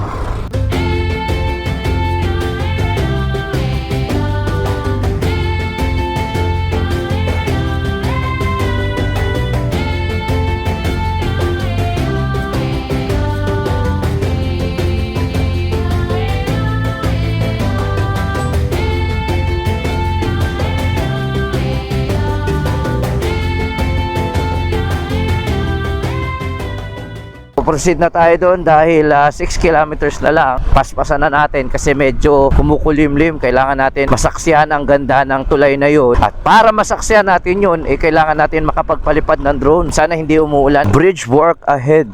Prepare to stop. Mukhang may ginagawa dito.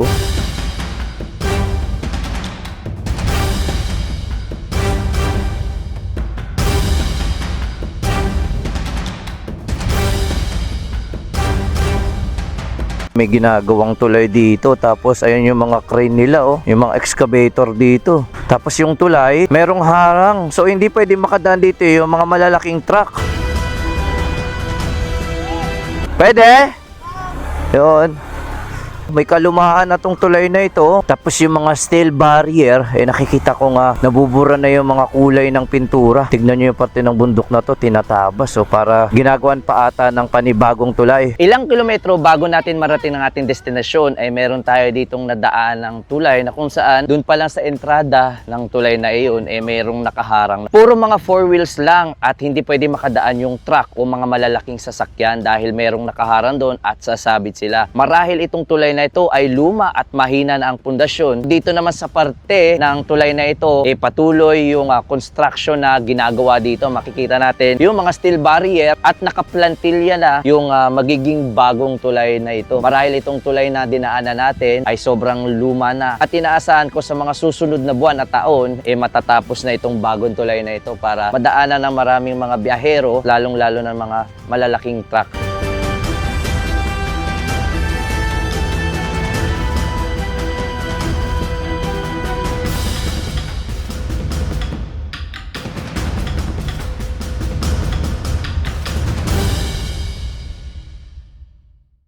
Pagkatapos naman nating daanan yung sirang parte ng kalsada, tinatapyas nila dahil katulad nung kanina, yung tulay na nadaanan natin ay pinakita ko sa inyo, may harang ulit at hindi pwedeng makadaan dito yung mga malalaking truck.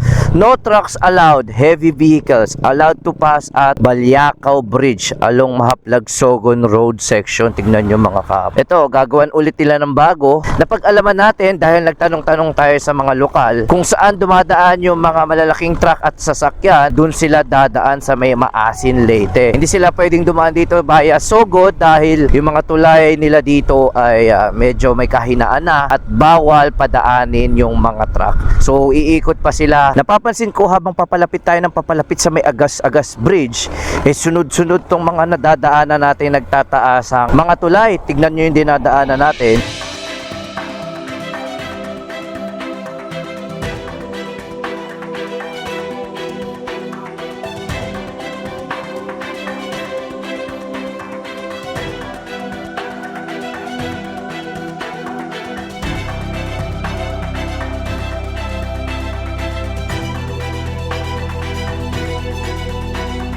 Paglagpas lang ng tulay, may tulay na naman. Nakakailang tulay na tayo at lahat ng nadadaanan natin tulay nagsisitaasan. Tingnan nyo to mga kapo. Wow, ang taas niya, no? Oh, grabe.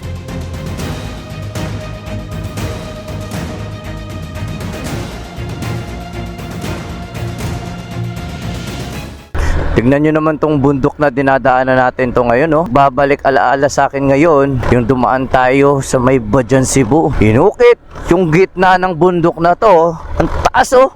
Para makadaan itong kalsada na dinadaanan natin ngayon. Grabe mga kapo, ang ganda, oh. Ilang taon ko nga pinangarap na mapuntahan to, pero dahil sila tayo sa pinansyal, hindi natin ito napupuntahan. We are approaching. Ito na mga kapo, yung Agas-Agas Bridge. Wow! Welcome, Agas-Agas Bridge.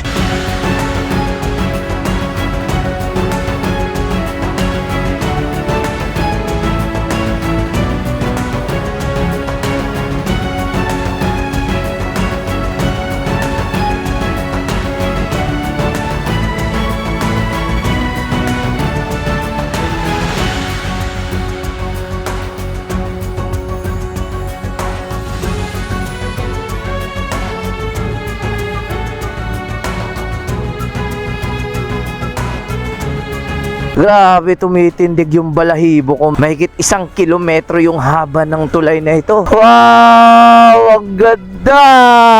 Tingnan nyo to. Grabe, ang lalim. At dahil sa ating pagmumotorsiklo, hindi natin inaasahan. Narating na natin itong Agas-Agas Bridge. Ang haba ng tulay na ito, oh. Ito na yung pinakadulo, oh. Nangapon. Chief, tatanong ko lang, pwede ba namin paliparan ng drone po ito? May ipa. Ito po. Sir, kasi kampo kasi. Okay, sige po. Yung motor niyo po, sir, parang yung lang sir. Okay. Salamat. Thank you, ha. Salamat po. Sige, sir. So, pinayagan tayo magpalipad ng drone. Dito tayo magpark, mga kapo. At dahil pinayagan tayo makapagpalipad ng drone, ano pang hinihintay natin? Ilang taong kong pinangarap itong mapuntahan natin ang pinakamataas na tulay na makikita sa Pilipinas. Mga kapo, narito tayo sa Agas-Agas Bridge.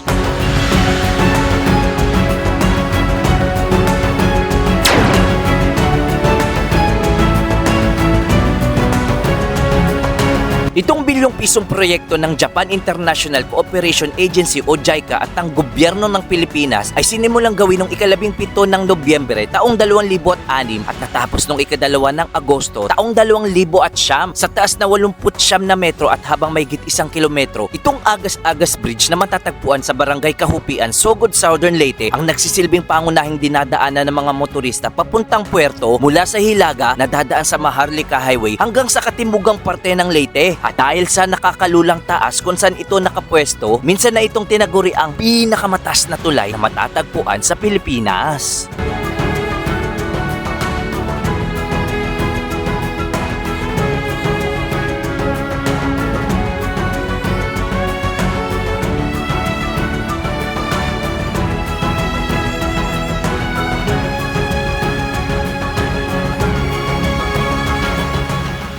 Sa sobrang taas nitong tulay na ito, halos nalulula tayo kapag tumitingin tayo mula dito. Kung meron kayong fear of heights, talagang malulula kayo kapag titingin kayo pailalim dahil napakataas talaga ng Agas-Agas Bridge na ito. At mula dito sa ating kinatatayuan, tanaw na tanaw ko yung napakaraming puno dito. Sayang nga lang hindi natin magawang bisitahin yung pinakailalim nito para mas makita natin kung gaano kalula at gaano kalalim at kung gaano kataas itong Agas-Agas.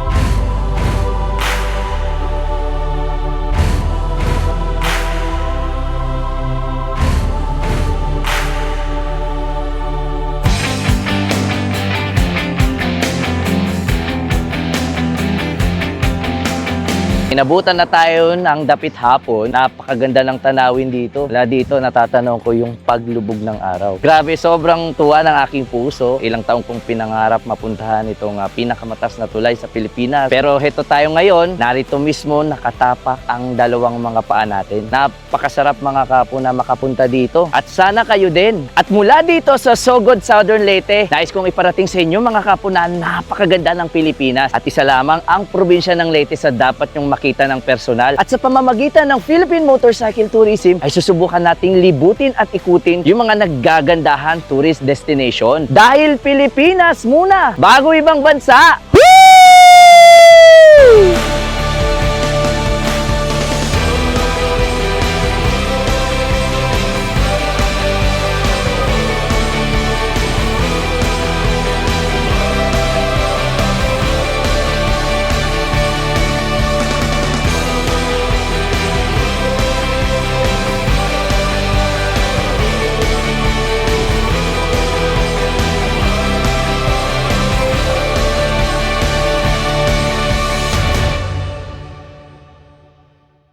Good morning mga kapo! Welcome sa ating panibagong motorcycle adventure. At ngayong araw ay bibisitahin natin ang mga ilang makasaysayang lugar na makikita natin dito sa probinsya ng Leyte. Bago tayo magsimula sa ating adventure, nais ko muna pasalamatan si Mr. Jojo Yung, isa sa ating mga mabubuting kaibigan dito sa probinsya ng Tacloban City. Maraming salamat po sir sa pagpapatuloy nyo sa amin ni Capo Unico dito sa inyong napakagandang guest house. Sa mga susunod na buwan at taon, itong mismong lugar kung saan tayo natulog dito sa bayan ng Dulag maaaring buksan na sa publiko. Antabayanan nyo mga kapo dahil napakaganda ng lugar nila. At kung mapapansin nyo, itong bahay mismo na pinagtuluyan natin nagmimistulang Santorini Greece sa kanyang kulay na puti at asul. Nakaharap din ito sa mismong dagat kaya hindi na problema kung gusto nyong maligo. Maraming salamat po Sir Jojo. Kung napapanood nyo man po itong video natin, maraming salamat po. At sana ay magkita muli tayo sa aming mga susunod na pagbisita dito sa inyong lugar. At dahil meron tayong natuklasang konspirasiya, tara mga kapos, sabay-sabay nating tuklasin yung naririnig natin. So, let's go. Ano pang hinihintay natin?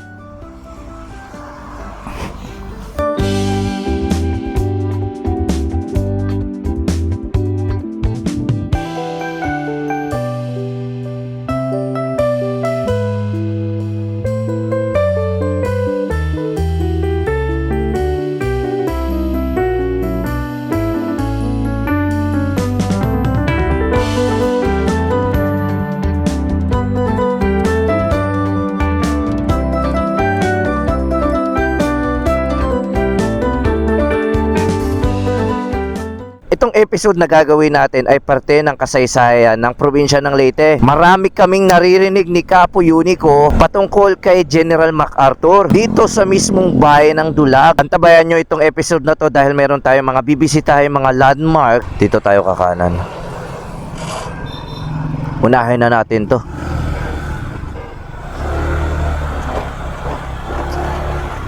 Ito na yung una natin pupuntahan dito. Medyo napabayaan na yung lugar. Tara alamin natin at tuklasin natin kung mapagtatagpi natin yung kwento na naririnig natin.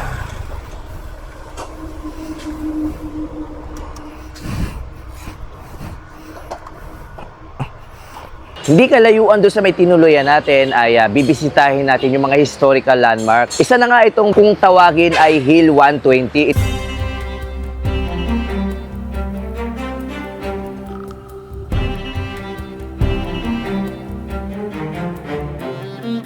Nakakalungkot isipin na itong mismong historical landmark na makikita natin sa bayan ng Dulag ay halos napapabayaan na. Dito pa lang sa mismong paanan kung saan paakyat ng Hill 120 ay meron agad tayong makikitang memorial markers. Katulad nitong nakikita natin ngayon na nakasulat sa salitang Nihongo o Japanese character. Itong ipapakita ko sa inyo yung nagbibigay sa akin ng kakaibang kilabot dahil itong mismong hinahawakan natin ay mga basyo na mga bomba noong World War II. Sa 4 na kanto nitong memorial markers na to ay makakakita tayo ng mga bombshells.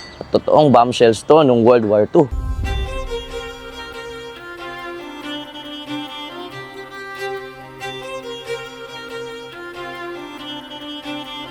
So kailangan pa nating umakyat hanggang dun sa may tuktok para malaman at makita kung ano nga ba itong Hill 120. So tara. At dahil paakyat na tayo dun sa may taas, medyo makalat lang at hindi nga nalilinisan yung daanan papunta dun sa itaas. Dito pa lang mga kapo, medyo makalat lang at napabayaan nga.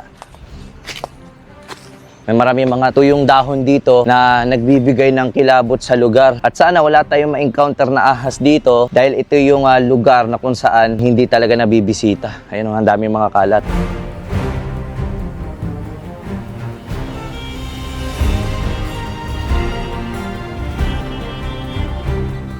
Dito, magsisimula na tayong umakyat. Masukal nga lang talaga itong dinadaanan natin ngayon. Tara, akyatin na natin to.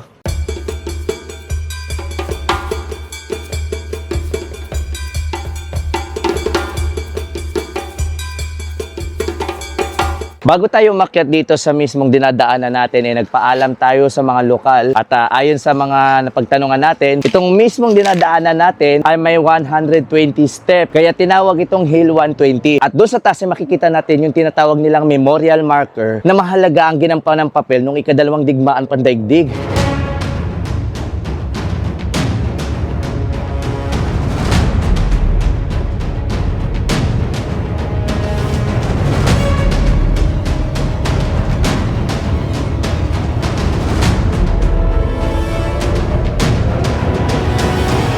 At dahil nakapagpaalam tayo at aakyatin natin ito, grabe sobrang sukal ng dinadaanan natin ngayon. Medyo napabayaan na yung daanan ng mismong paakyat nitong Hill 120. Ito meron tayong makikita dito mga pahingahan na palatandaan na minsan dinara ito ng mga turista. Ito yung mga upuan kung saan nagpapahinga yung mga turistang gusto ring makita yung kasaysayan dito sa Hill 120. Abandonado na talaga itong binibisita natin. At dito sa gitna ng kagubatan meron tayong namataang hindi natin alam kung flagpole ba ito. Pinaniniwalaan itong mismong Hill 120 dito iminagayway sa unang pagkakataon yung bandila ng Amerika matapos yung Fall of Bataan. Dito umakyat si Lieutenant Miller sa mismong puno ng nyog at doon sinabit ang bandila ng Amerika. Nakakalungkot, medyo naabandonado na. Tingnan nyo na lang, natitirang alaala ay naging tourist attraction sa lugar ng Dulag. Pagkalipas ng 40 minuto pagkalapag ng mga sundalong Amerikano dito sa bayan ng Dulag ay winagayway sa kaunang pagkakataon sa pangungunan ng First Lieutenant Clifford Mills yung watawat ng Amerika bilang pag-alala sa binitawan nilang salita na I shall return ni General Douglas MacArthur. Napakahalaga ng kasaysayan ng lugar na kinatatapakan natin, pero sa kasamang palad halos makalimutan na ng karamihan ang nangyari. Maraming mga namatay at maraming nagbuwis ng buhay sa mismong lugar na to. Mapa Pilipino, Hapon at Amerikano, dumanak ang dugo sa mismong kinatatayuan natin. Kaya itong mismong mga nakikita nating mga rebulto at mga marker ang nagsisilbi o nagpapaalala sa atin na minsan isang araw naganap ang isa sa pinakamadugong labanan sa pagitan ng Amerikano at ng Hapon. At dito naman sa mismong parte ng gubat na to, medyo masuka lang talaga at kailangan yung tignan yung dadaanan natin. Pagtapos natin makita yung flagpole, meron ditong statwa na kung tawagin dito ng mga sundalo ay Kevlar helmet. Ang mapapansin nyo, may dead eyes na nakalagay dito, palatandaan na mismong mga sundalong nagbuwis ng buhay ay minsan tinawag na mga sharpshooter ng bayan dito sa mismong bayan ng Dulag.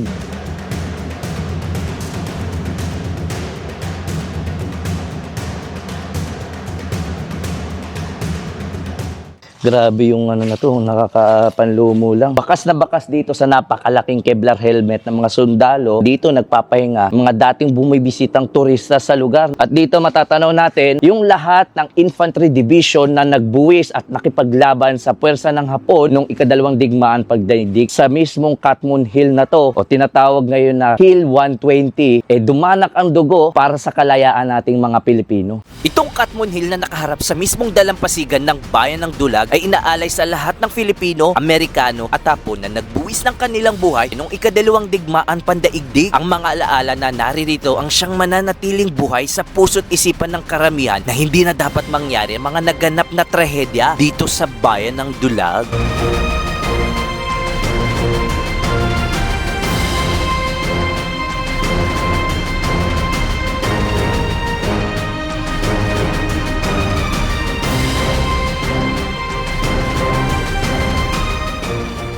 Pagkatapos natin puntahan itong Katmun Hill o mas kilala sa Hill 120 ay pupuntaan natin at dadaanan natin yung konektadong kasaysayan papunta dito sa may Liberation Park.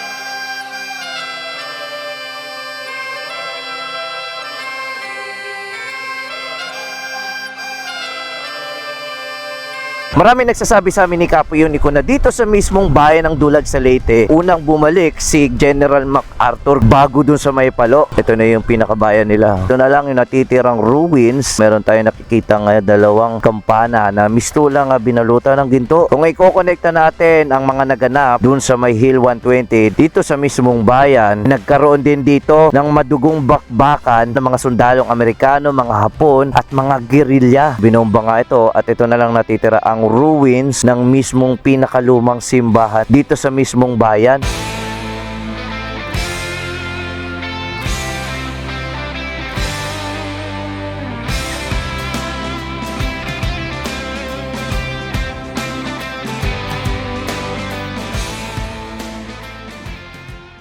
Bisitahin naman natin ngayon yung tinatawag nilang Liberation Park. Ito na mismo yung marker na pwede nating i-connecta dun sa may Katmun Hill. Tignan nyo itong wow, ang taas nito.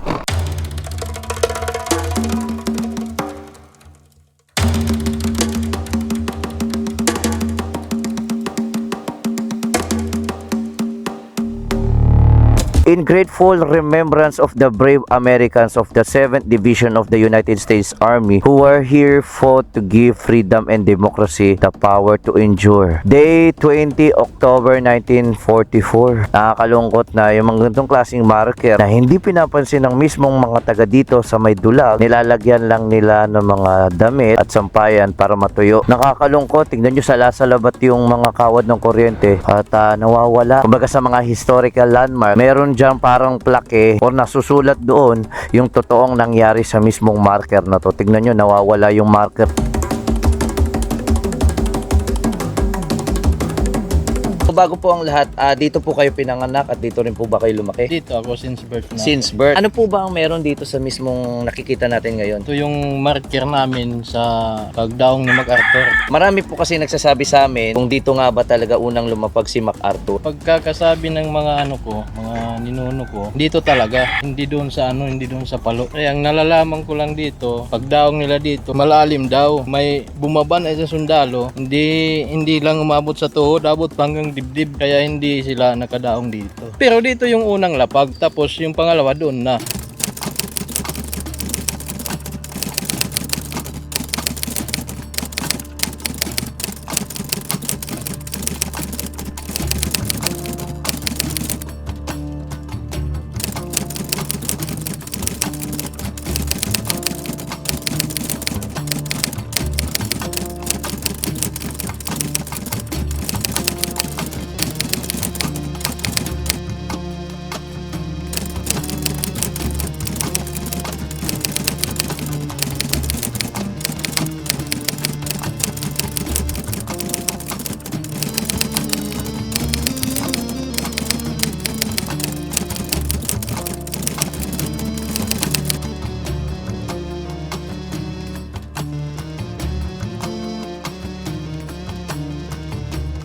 Magtatanong-tanong tayo dito sa mismong bayan ng Dulag para malaman natin at i-validate yung mga kwento. Tayo, pwede po magtanong? Tatanong ko lang kung totoo ba na dito daw lumapag si MacArthur? Dito lumanding si MacArthur. MacArthur, din ko lumanding. Si MacArthur dito lumanding. Yun din po yung alam nyo. Kandaw, amo pag lumanding kandaw din naman, may kandaw. Ito ang simbahan. Sa simbahan. Hindi nga, yung sira na simbahan, yun ang binumbahan ng niya MacArthur. Itong simbahan, yun yung ruins sa binombar nila MacArthur. So, konektado pala yun pati doon sa may Hill 120.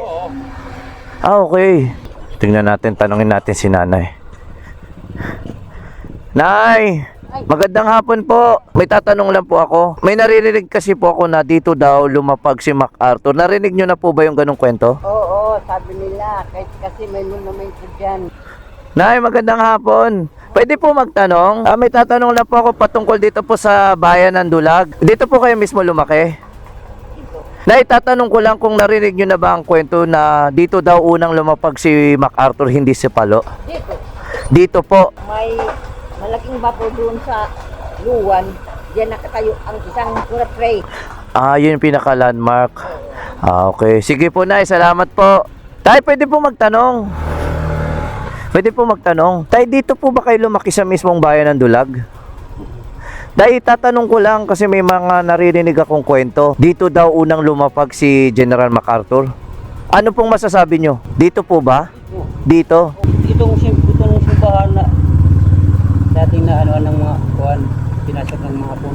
Hindi naman yung Palo, yung Kandahog doon, Kandaw dito river. Dito banda sila yung pag dati ng ng October. Dito sila nag-tent yung mga Amerikano. So, konektado yung marker dyan sa simbahan na to, pati dun sa may Catmon Hill, sa may Hill 120. 20 oo. Pagkakaalam nyo, ano yung pagkakakonekta nila? Hill 120 naman yung pag ng bandera. Hindi yung Palo yun, dito talaga. Hindi po sa Palo. Tay, matanong ko lang, ilang taon na po kayo? 62. 62. Base sa mga narinig nyo at nalaman nyo dito talaga.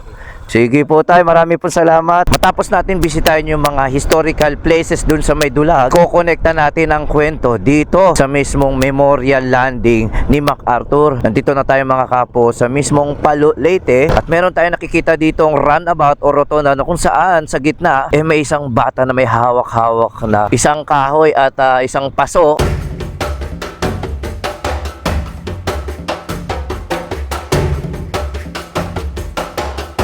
Gusto kong lapitan tong mismong monumento dito sa gitna. Nemi Randad. On this site was held the 12th National Jamboree of the Boy Scout of the Philippines. Dito pala nangyari yung National Conventions ng mga Boy Scout. Nemi Randad. Siguro ito yung artist na nagdisenyo nitong rebulto ng Boy Scout na may hawak-hawak na kawayan at isang paso na may halaman.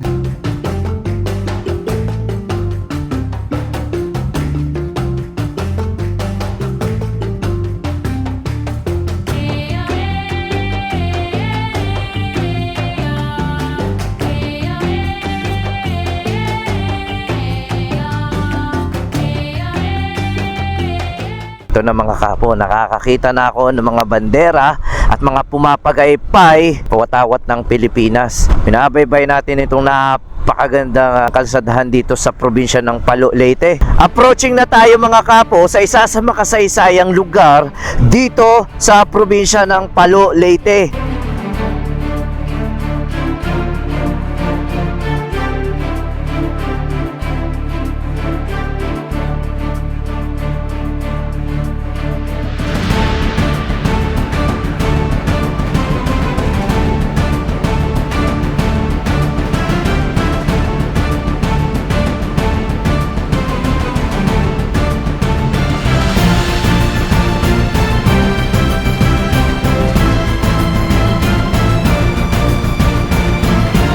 Ito na mga kapo, nasa ating harapan na.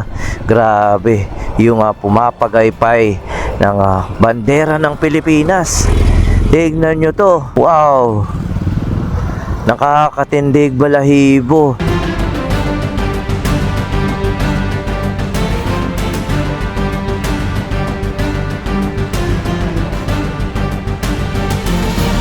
Ang laki ng bandila ng Pilipinas, oh. Chef, good morning! Saan pwede mag-park para mag-ano po?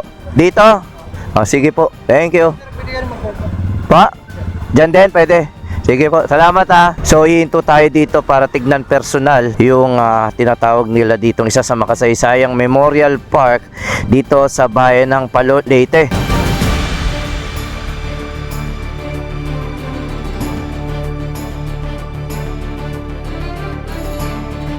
Mula doon sa bayan ng Dulag sa Leyte, narito na tayo sa mismong bayan ng Palo. Itong mismong kinatatayuan ng ating mga paa, ang mismong lugar kung saan dumaong si General MacArthur.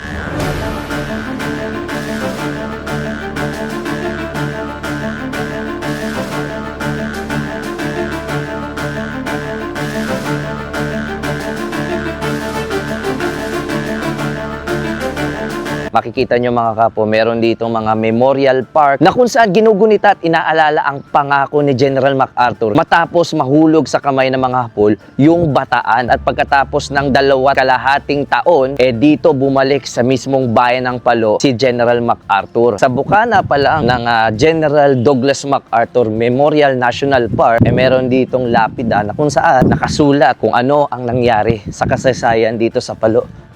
Tingnan mo. Ito na yan. A memorial for a fulfilled promise. So tulad nga ng sabi ko, nung nahulog ang Bataan sa mga kamay ng Hapon, nangako si General Douglas MacArthur na babalik siya. At dito sa may unahan na to, makikita nyo yung 7 tao na sumisimbolo, kasama dyan si General Douglas. Bumalik na sila.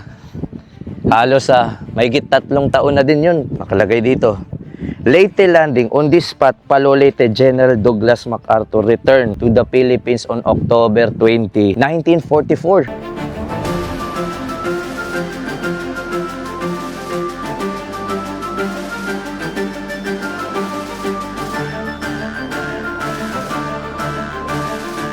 At sa likod lamang ng mismong lapida kung saan nakasaad ang kasaysayan nitong bayan ng Palo, meron ditong mahalagang artipekto na kung saan makikita ninyo yung mismong mga yapak ni General Douglas MacArthur nung kanyang pagbalik dito sa bayan ng Palo. At ang kalagay dito, dedicated to a faithful friend of the Filipino. Grabe yung pagmamahal ni General Douglas MacArthur sa ating mga Pilipino. Kung mapapansin nyo, talagang nakasecure itong mismong alaala ng mga yapak ni General Douglas MacArthur. At sa daming beses ko nang tinangkang puntahan itong lugar na ito, papakita ko na sa inyo mismo kung saan talaga naglanding si General Douglas MacArthur. Dito mismo mga kapo.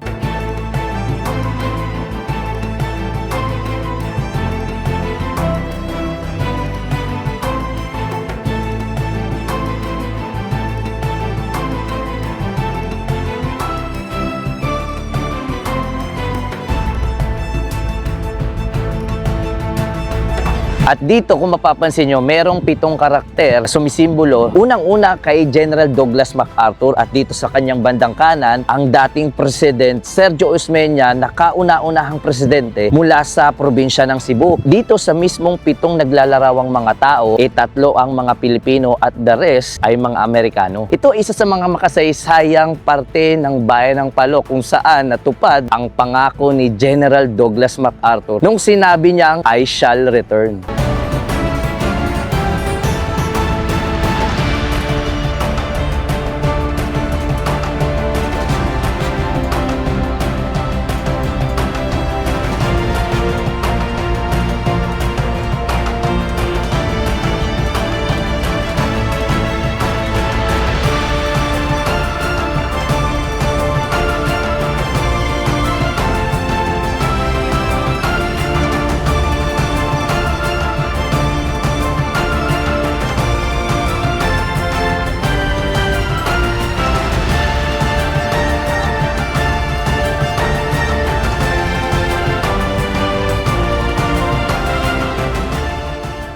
Pagkatapos nating bisitahin yung MacArthur Memorial National Park, papunta na tayo sa ating next destination. At dito mismo kung saan tayo nagmumotor, dito sa ating bandang kanan, matatanaw natin itong napakahabang coastal area nila.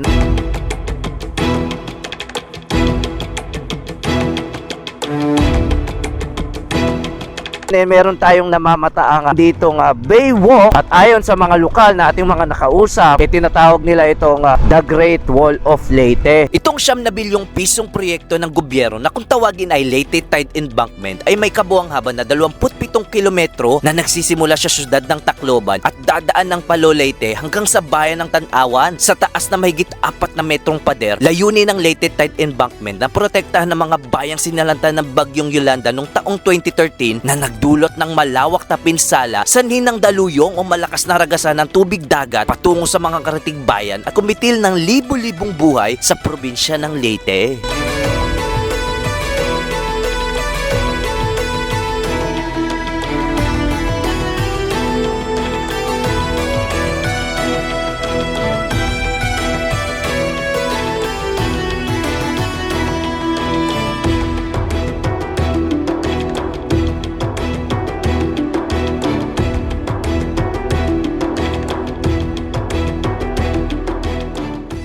At dahil itong probinsya ng Leyte ay siksik at sagana sa mga makasaysayang kwento at istorya, dito rin sa mismong Tacloban City kung saan tayo pupunta ay meron tayong bibisitahin na kung saan ako po ay inyong kilala bilang King of Kilometer Zero. Pinupuntahan ko yung lahat ng Kilometer Zero na matatagpuan sa Pilipinas. At dito nga po sa mismong probinsya ng Leyte at ikukumpirma natin kung meron nga ba talagang Kilometer Zero dito sa kanilang lugar. Itong Tacloban City mga kapo ay maikokonekta natin sa kasaysayan doon sa pinunta natin sa may Dulag at dito kung saan naglanding si General MacArthur doon sa may Palo Leyte. Konektado itong mga pupuntahan natin ito ngayong episode.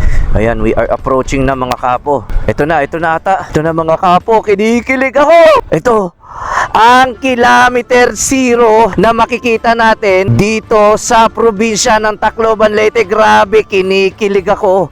At makikita ko ng personal at mabibisita ko ang Kilometer Zero. Tignan nyo, may nakalagay dito, installed at the distance of the office of the City Engineer of Tacloban City noong June 28, 1958. Matagal nang nakatayo itong Kilometer Zero na matatagpuan ito sa mismong Tacloban City. Grabe mga kapo.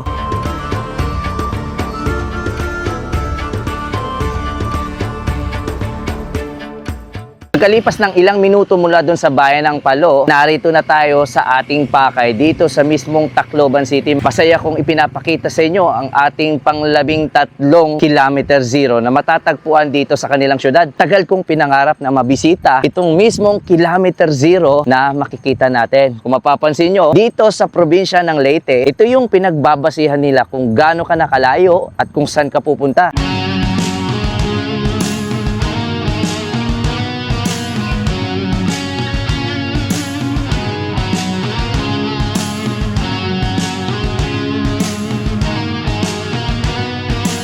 Mula dito sa Kilometer Zero na matatagpuan nyo dito sa may provincial capital ng Tacloban City, 12 kilometers na lang mararating natin yung Palo. At kung pupuntahan naman natin yung kabilang parte ng Kilometer Zero na ito, nakalagay Kilometer Zero. Mula dito sa kinatatayuan ng Kilometer Zero, madadaanan natin ang bayan ng Basay kung saan 33 kilometers na lang ang layo nito. At meron din ditong initial na G kung saan 24 kilometers na lamang ang layo mula dito. Nandun na tayo sa bayan ng Giwan. At tulad ng sinasabi ko na itong Kilometer Zero na kinatatapakan natin ngayon ay konektado doon sa bayan ng Dulag hanggang doon sa may Palo Leyte dahil itong mismong syudad ng Tacloban City ay minsan nang naging kapitolyo ng buong Pilipinas. Mula noong October 20, 1944 at hanggang February 27, 1945. Mahigit 5 buwan, naging kapitolyo itong Tacloban City. So malaki ang ginagampan ng papel ng Kilometer Zero na to at ng probinsya ng Leyte sa ating kasaysayan.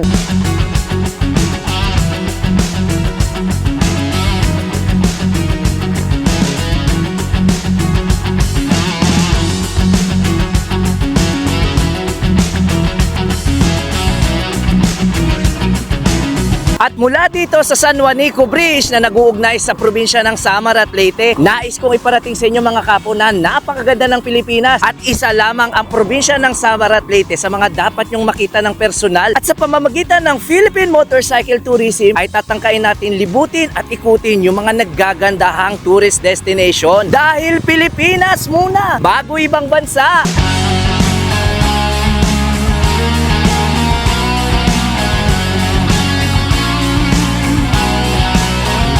Sa pag-iikot ko sa buong Pilipinas, hindi lang tanawin ang aking natutuklasan, pati na rin ang mga kwento na nakapaloob sa bawat lugar o probinsya na aking nabibisita. Paano kaya kung nakakapagsalita lang ang mga bundok at punong kahoy sa paligid? Marahil napakarami pang kwento ang mas malalaman natin.